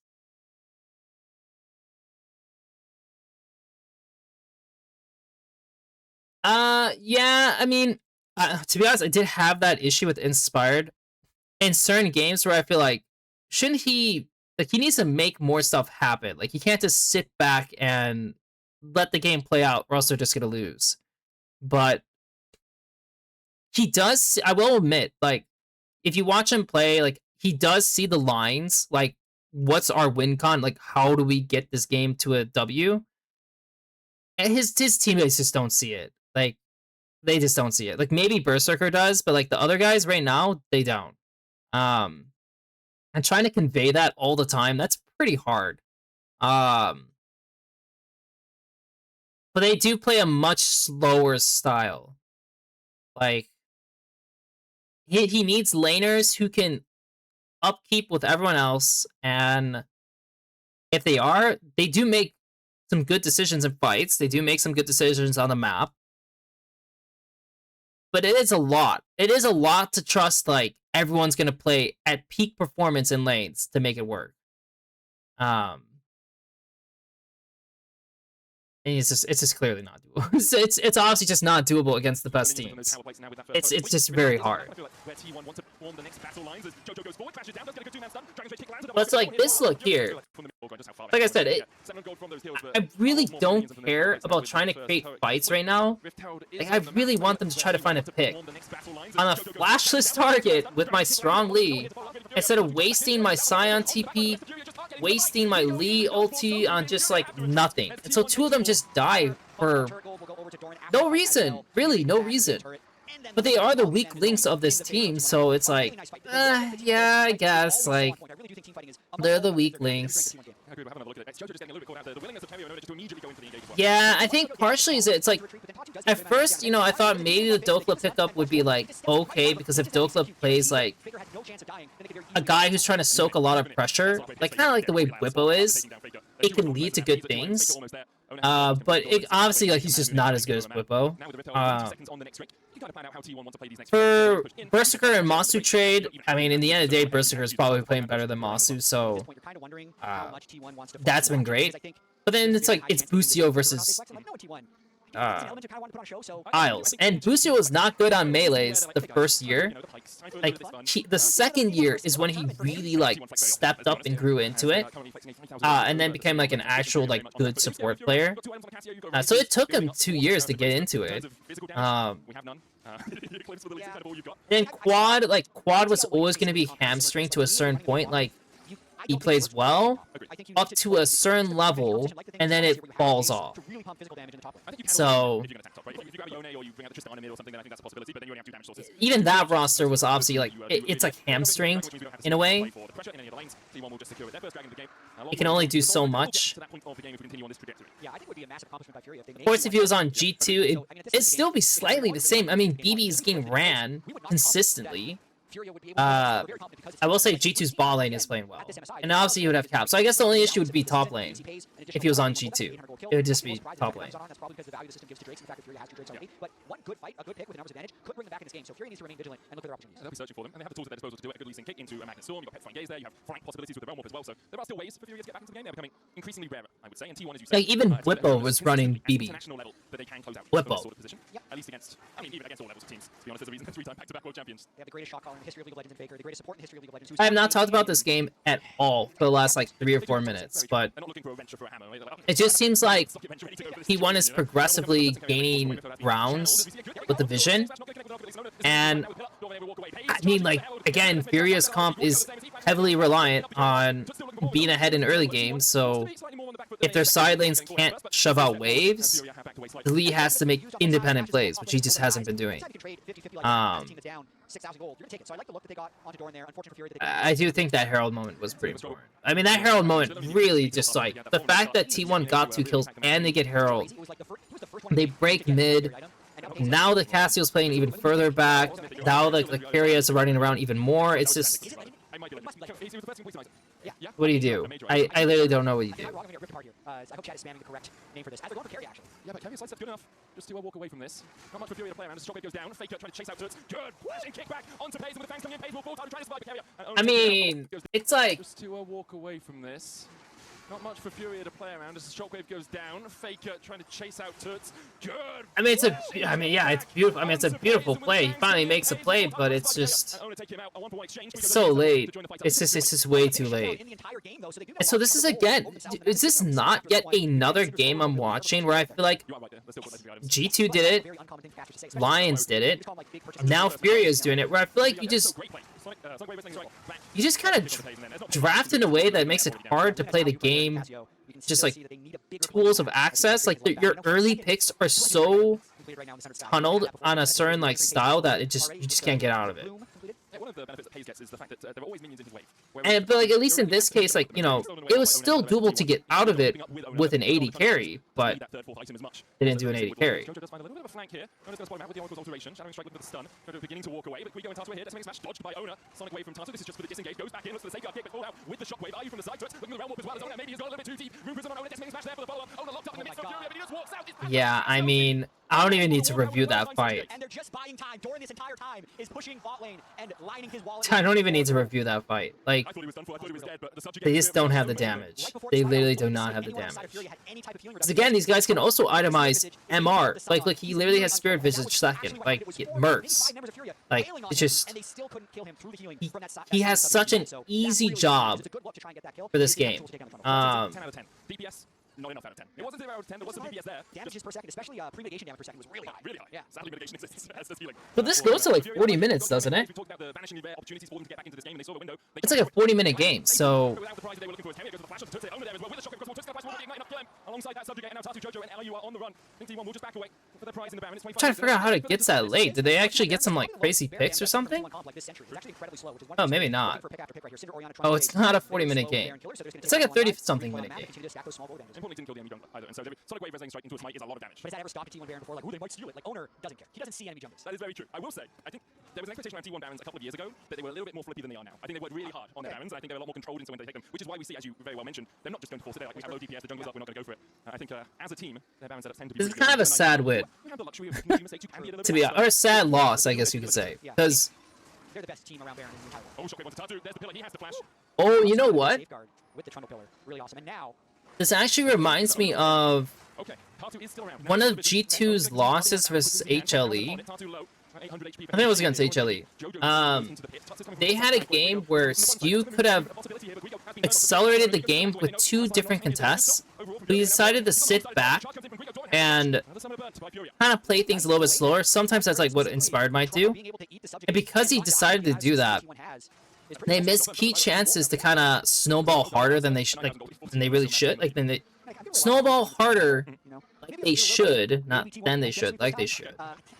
And it didn't come to be, and then they had one misplay, which then kind of just threw the entire game off. Yeah, I do remember that. Like, I think, like, there was no flash on Guma too. Yeah, and it just didn't go for it. And hoping that they can catch T1 in a mistake. This could be the Fury mistake. Nicely done. I feel like did Tatu out jungle Owner in this game? Not really. The Camille away so that he can escape. Does that? They're getting pushed in the bottom. I don't really think so. I think it was pretty even. On this map. Yeah, Tatu had a lot less going for him. Yeah, Tatu pretty much just didn't do anything after a certain point, which is partially his fault. Yeah, like, he probably should. Honestly, he probably should be like 4 and 8 or something ridiculously bad in a way, because he just needs to try. He just has to try. Will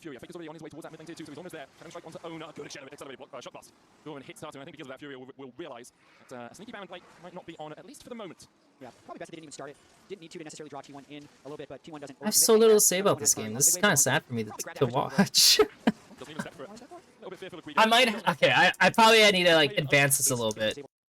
Because I should just move on to the next game if there's not as much to talk about, because T1 is quite literally just holding the map and letting you do literally nothing and then just winning.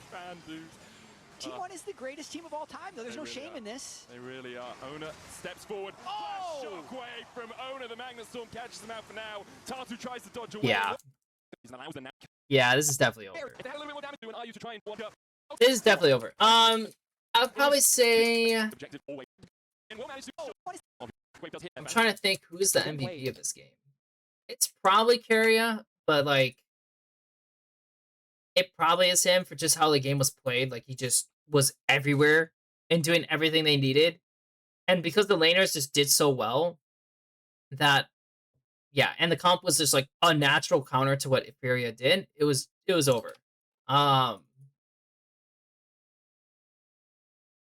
decided to take blue side to Dawn Rumble of a bet they'd like to, and now we're gonna get to see the team No surprises. in for most of it also puts Wigo right where he has been for most So if I look at game 2, so they're second, and they're first. They have a first pick Bard, a Jarvan Rumble, which, to be honest, the Rumble doesn't feel exactly the best in this kind of thing, especially also an Annie. So I feel like the Bard value is like high. Like I'm pretty happy as a Bard player going into this. You get an Ezreal and an Aatrox.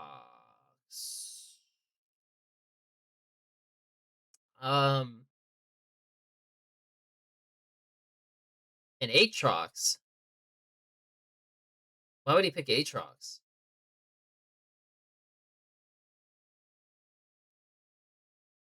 That's pretty weird. I mean, like at this point, you have Wu, you have Xin.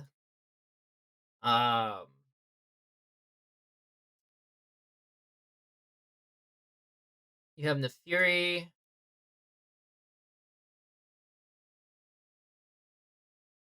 There's at least 3 good picks. At least 3 good picks on the table for you to take. And so they took an Aatrox.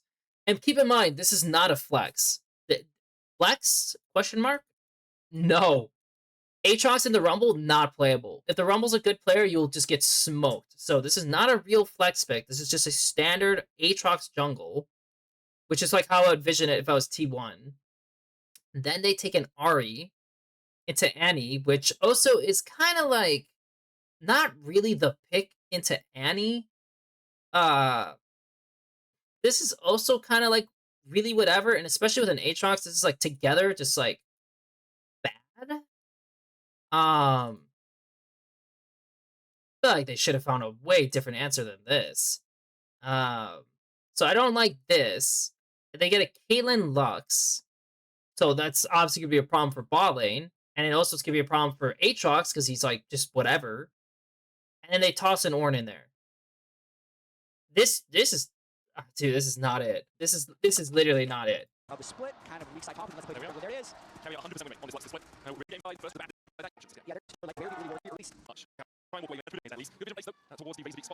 I don't know what they're cooking, but this is not what you cook. I'm not sure if Faker got a glimpse of the Aatrox early on there. Has not spent his warp, so he's able to hold that.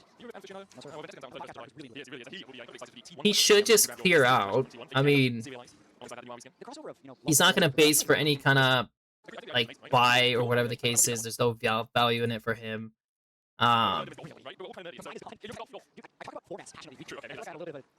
There's really been some stinker drafts, man. They're probably just gonna get destroyed in lane. Like, probably that's what's gonna happen. They're just gonna get eviscerated in the lanes while the Aatrox does literally nothing, and we go to sleep. Well, I don't go to sleep, right? Like, it's I've been up for a little bit, but like he can't touch this bot grab, so that's why he's basing. And he's gonna run top side. Owner can just get a ward. That's like good enough. I don't know what he was. Ooh, he's gonna get canceled. That's pretty nice. Bar lost HP though. That's not very nice, especially because it's Lux, Caitlyn, who are going to now rail you. Actually, that's pretty bad that he did that, isn't it? Oh, it kind of is. Because he has to cheat a base at this point. The Bard must. The Jarvan is just going to full clear into bot side and try to look for them if he can. But yeah, the Ezreal suffers because he did that. Ouch. Ouch, ouch, ouch. There's time for Jarvan to do something. It's the typical, like, phase where there's, like, space while the Krugs spawn. Is he just... So now they're going to try a Hail Mary play which they didn't commit to. Sure. But we're going right back to railing the turret, and you don't have 6. The Jarvan is making sure everything's secured. The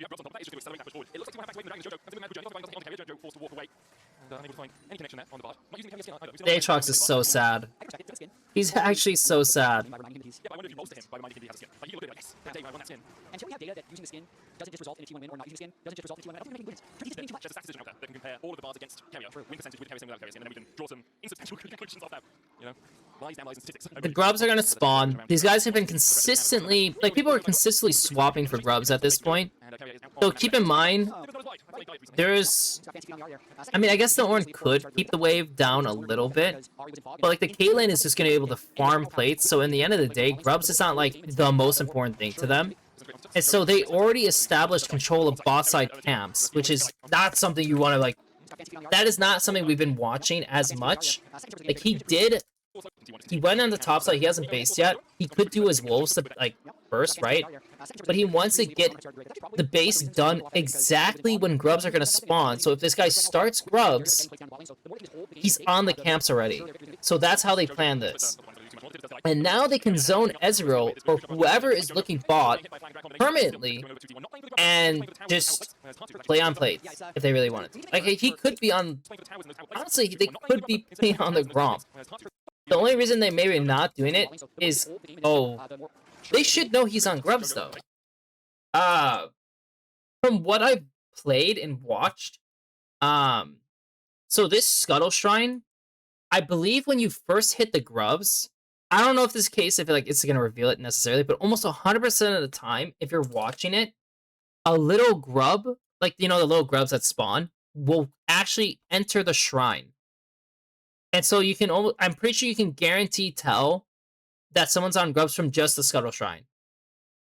And if he does show on it like the way he is, I don't know what Furia does for bot side. Like, maybe the only upside is that, like, this guy used his NER on mid, but it looks like the value wasn't even good. So I was just looking at the minimap, and oh, he missed. He quite literally missed, which is so sad, because if he didn't do this and waited, it actually would be even more OP for, like, how this map and, like, what owner is doing. So, quite unfortunate. There should be a Gromp secured by owner. Technically, there should be one. And then you could also maybe blame Furia, or not Furia, Paze, because if Paze needs the base, then Paze should have based before this established. He should base around when Jarvan's basing now, to get that done. So how much gold does he have? Oh, he literally has Hex Optics. God. I mean, like, I get it. I get it. He secures Hex Optics, they secure the drag, maybe. Goes a little too hard and dies. Ugh. Come on, man.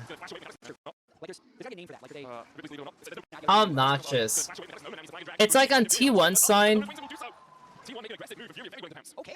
I feel like the play that owner was looking at, and they could do, if people just took their bases and bought components versus trying to buy their full item, would have been so good. Honestly, that would have been such a GG moment for T1 if they actually knew how to play that out correctly.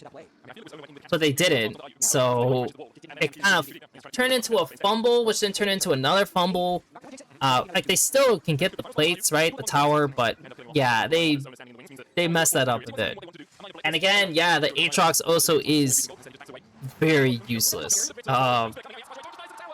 Very useless. So he just makes sure to not give over any additional assist gold. Technically saves might really, if you think about door math. Yeah,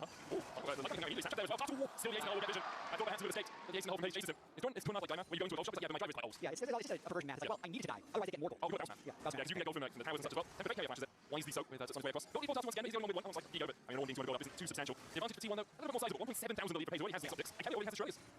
So now we're playing the fun part of the game where if you're T1, you're pretty much just running around to your Kate, giving cover, and just murdering anyone that walks to defend them. And if you're Furia, I mean, like, yeah, I mean, the obvious play is to target it as well and overload it. But T1 should always be ready to answer it. Always. I mean, they even burned Orin TP to try to make that play work. Like, we're hopping over, you got stalled, plays over, Caitlin's just murdering your Bard. Jarvan technically doesn't need to go. He goes in anyways because they're trying to like edge this out. And I think it was perfectly flashed there by the Ahri, so couldn't get the stun. yeah. Like technically they could have ended it after the Bard pick, and that was it. That was the look. That's a pretty killer pick, to be honest. But again, you used everything to kill the Lux. Like, they don't really care. Like, if you want to get one pick on the Lux, be my guest. Like, we're just gonna continue like farming everything. So.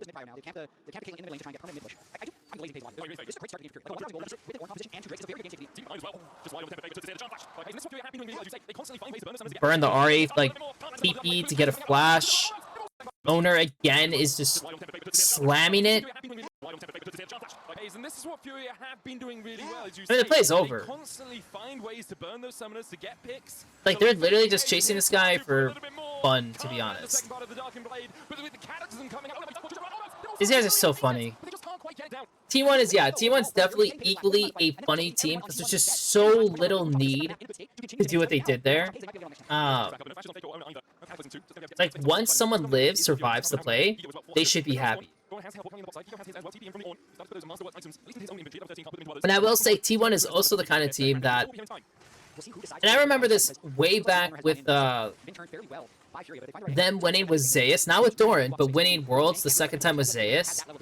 And I remember they were so willing to sack dragons, even if like maybe they had a win con for Dragsoul, because if they can get Zeus ahead, like he was playing like Camille for instance, he was like just doing okay, not great, but they sacked like some objectives multiple times to get a pick for Camille, which then in return led to Camille being untouchable and a monster in the game, and they won the game through that.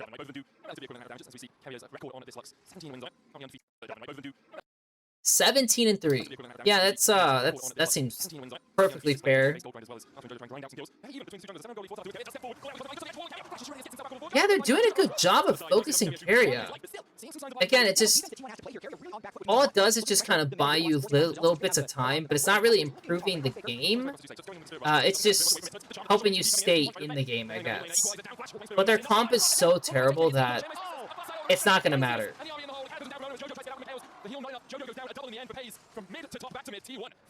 What a beautiful sequence there by T1. If that's not just indicative of how things are just set up on a silver platter for FaZe, with the way the team often plays. Baker up top lane, burns flash, alt Doran burns flash, alt carry burns alt. What does FaZe do? Press R. Cool. Congratulations. True. I honestly am probably gonna stop. I'm probably not gonna watch the last game because this is just they're just getting railed. They're getting railed, and there's not as much to talk about because they have to like with this specific comp, like they're playing Ornn Ahri, right? So they're playing like a reset comp. So they need to go for one-shot looks, and like here, like they're doing like a little split like situation. Like Doran's like dodging everything. They still get the kill, but they spend so many resources on it that they're always gonna sack another side. And like I said, these picks like do stall it, right?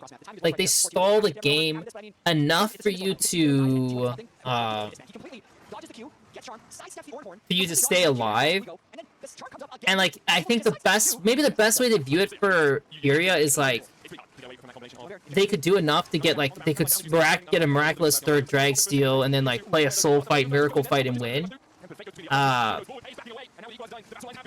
can slow play this one. Like we'll slow play this one because I don't want to just skip every single fight. So the right side's completely cut off. This is fully cut off. This is like pretty hard to enter. You have Tuts on the flank, which is good. This is great. So good positioning, good start for him. If they try to bait into him, he'll just R away, and it's good for the team because now the Baron gets reset. And cool, right? So like he has to dance on the edge there. No flash, no flash, no flash, no flash. So the only person who has it is this guy. Flash on. On their side, luckily enough that Annie doesn't have hers, which is like the scariest thing. But like also, this guy has it, and he's like the #1 priority. So the guy you have to kill is probably unkillable. He also designed to have more MS plus a cleanse, like, and he has heal and bury. Like, I don't know. Like, this is like impossible to kill Caitlyn. So you can't try to one-shot Caitlyn. You have to try to one-shot like Annie. Like, Annie's the person you have to go for. Chip away at those health bars. They'll pull off even further. So Ari goes in and gets a really good start on Doran. Okay, fine. Doran took some damage. They're kind of awkwardly in this position now because when he goes in this way, they could still run down and maybe it's okay. This is super awkward because Faker also moved into the river. So now they're just like pretty exposed, right? Like they're pretty exposed. This guy's doing a really good job for like how this is going. This point, he needs to R-Orn. Like it should happen now. Do it now. Still not doing it. Still not doing it. I don't know why he's not doing it. Like once they moved to this position, this was it. Honestly, this is pretty terrible for T1. Like looking at it, this looks terrible. Like it almost feels like they have to flash over the wall, like a whole bunch of them. And that's a great play. Because now you can play on the next round with your ultis, and you actually might get something because they burn the flashes. But he's really slow, so he's slow to make this work. He's slow. He just sends it, but I don't know why the bar is the one who's sending it. And then this guy wants to move in and fight them, but he doesn't have flash, so like obviously he could get one shot, and the Ornn's not doing anything. Then the Ornn just like sends it now, but this is like we're fine, we're safe, right? Like they can play with this covered, they can't do anything, so the play's gone. So there's no play. So we'll see how it continues from here. No play. Jarvan. Oh, this is so weird. Because Jarvan goes back in, but all of his team is here. So he's creating this separation, but like nobody can get here. So it kind of feels like a whatever play by Owner. But now everyone does have to retreat, so I guess they do get to pick off some people from it, and then they get the Baron. So that was a good start by Furia. I mean, I will give them props. Like it was a good start by Tuts. Ego just did absolutely nothing to help the team there. I mean, yeah. I mean, again, top support just not playing well. Like, what else can I say?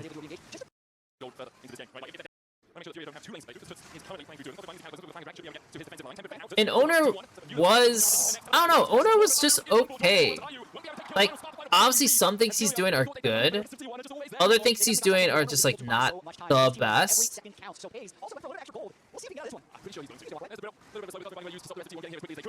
I think Tatu can't really do much for himself because, like, I mean, he's playing a terrible champion. Like, he's playing a pretty terrible champion for this game. So I can't even blame him for the team, like, for him not doing well, per se. It's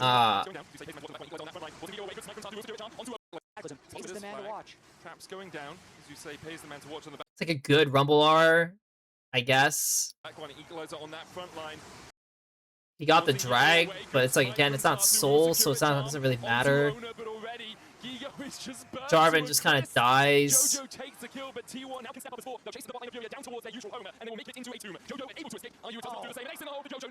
Yeah, not really the best owner series, I guess. Not the best owner series.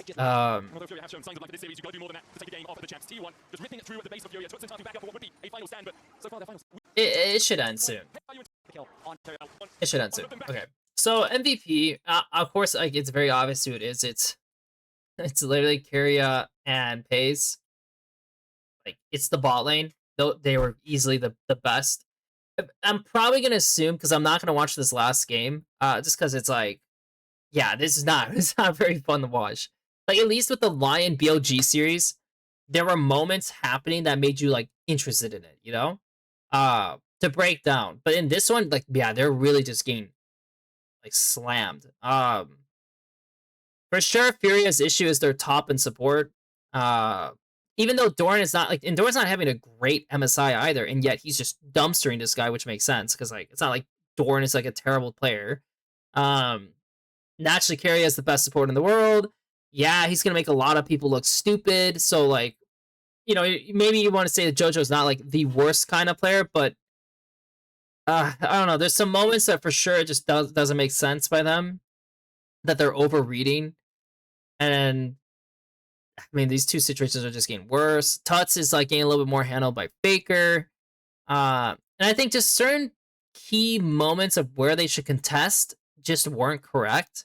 On top of their drafts not being good, which just snowballed things so hard and made this game, like these games, really unplayable.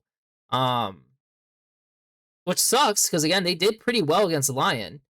In fact, they were outplaying Lyon in certain scenarios. It's just the problem that Furia had is that they always overextended their looks after gaining picks or gaining an advantage, which gave Lyon it back. And Lyon, again, like I said, it wasn't like Lyon were just a vastly better team than Furia. It was like a pretty close contest. It's just one team was more composed than the other. And that's like what C9 said. They said, like, yeah, it just seems like Lyon are just a more composed team than us. So damn. I mean, do I think G2 is gonna beat T1? I mean, probably not. They need to get their drafts in order. I don't think the top lane situation is gonna be that bad for them though. Doran versus BB, like that's not so bad. Like Doran versus BB, that's not like really that bad.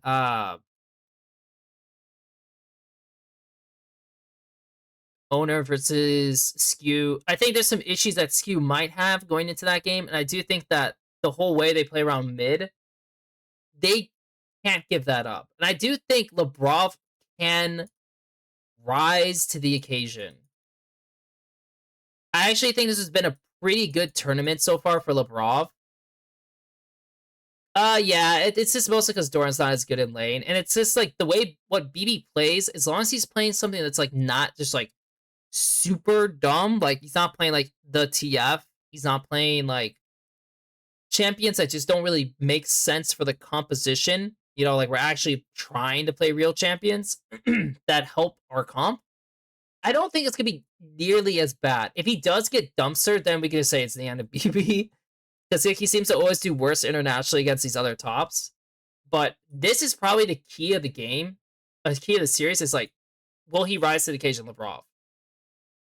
Because that Knowledge game he had versus HLE, he was so good. He was so good in it. And then they swapped him away from these kinds of picks, and I feel like they lost a lot of steam. So I'd really love to see Lebrov like maybe moved a little bit more onto them, and then just play it out. Like match T1, fight them. Like they're doing well. The G2 ball lane's doing well. And then Skew just has to be on one. Probably Skew just needs to be on one. And just tighten up the drafts. Like they do need to tighten up the drafts just a little bit because they did go off. Like they had a few moments where they just went well off from what like their comp wants to do with one pick, and it ruined it. So do that. They have a chance. Is it a good chance? No, but like they do have a chance. Lyon versus, is it TSW? Is that who they're facing? Lyon versus TSW? Yeah, I really don't know how that's gonna go down. I didn't watch this series, the TSW test series, so like I don't know how vastly better TSW was. I just know that his toe has really, I mean, he could be a really obnoxious jungler to like deal with. They should have a disadvantage in bot lane. Hero 2, O2 was like okay. Not like, I mean, like, I hope the god Dokla's not getting smashed by this guy. Oh no, it's Pun. Pun plays it, right? It's not Hero 2, it's Pun. Pun plays top. So I don't think Pun should like really do much to Dokla, I hope. Dyer like does know how to play around his toe more. Maybe that's like the main issue you could run into is like if they know how to play around mid better. But yeah, I mean, Lyon are pretty lucky. Yeah, like they play against Furia, they play against TSW. But at the end of the day, if they get like 3-0'd by T1, like let's say they get here, and T1 advances and they lose to T1, it doesn't really matter, does it? Like, good, you beat these teams, I guess. Cool. Like, all that really matters is how well did you show against these guys. But yeah, that's probably it for me. It's like a 3-hour, 30-minute stream. Honestly, I didn't know I was even gonna be able to cover as much. Sometimes when I wake up early in the morning, I'm just so tired. And trying to focus on League, like trying to break apart what's happening in League and having the energy to do it, not the easiest. I gotta think quite a bit sometimes for this. But this was a good day. Surprisingly enough, it was actually a good set of reviews and streams. So great. Thank you for watching, chatting. I don't know if I'm gonna do a stream tomorrow. It definitely would not be in the morning if I do it, because like I have some errands to handle. I have like some physical therapy to do. So it definitely will not be in the morning like today. Maybe later on. Because is there even any matches later? There are matches tomorrow, right? Still, like it's like every single day. Oh shit. Okay, if this series, man, I don't know if I really do. I care about reviewing this Lyon vs TSW.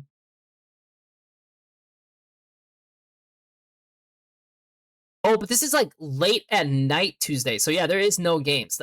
Yeah, okay, so maybe I just don't stream tomorrow then, like because there's no games. Yeah, we do have a day break.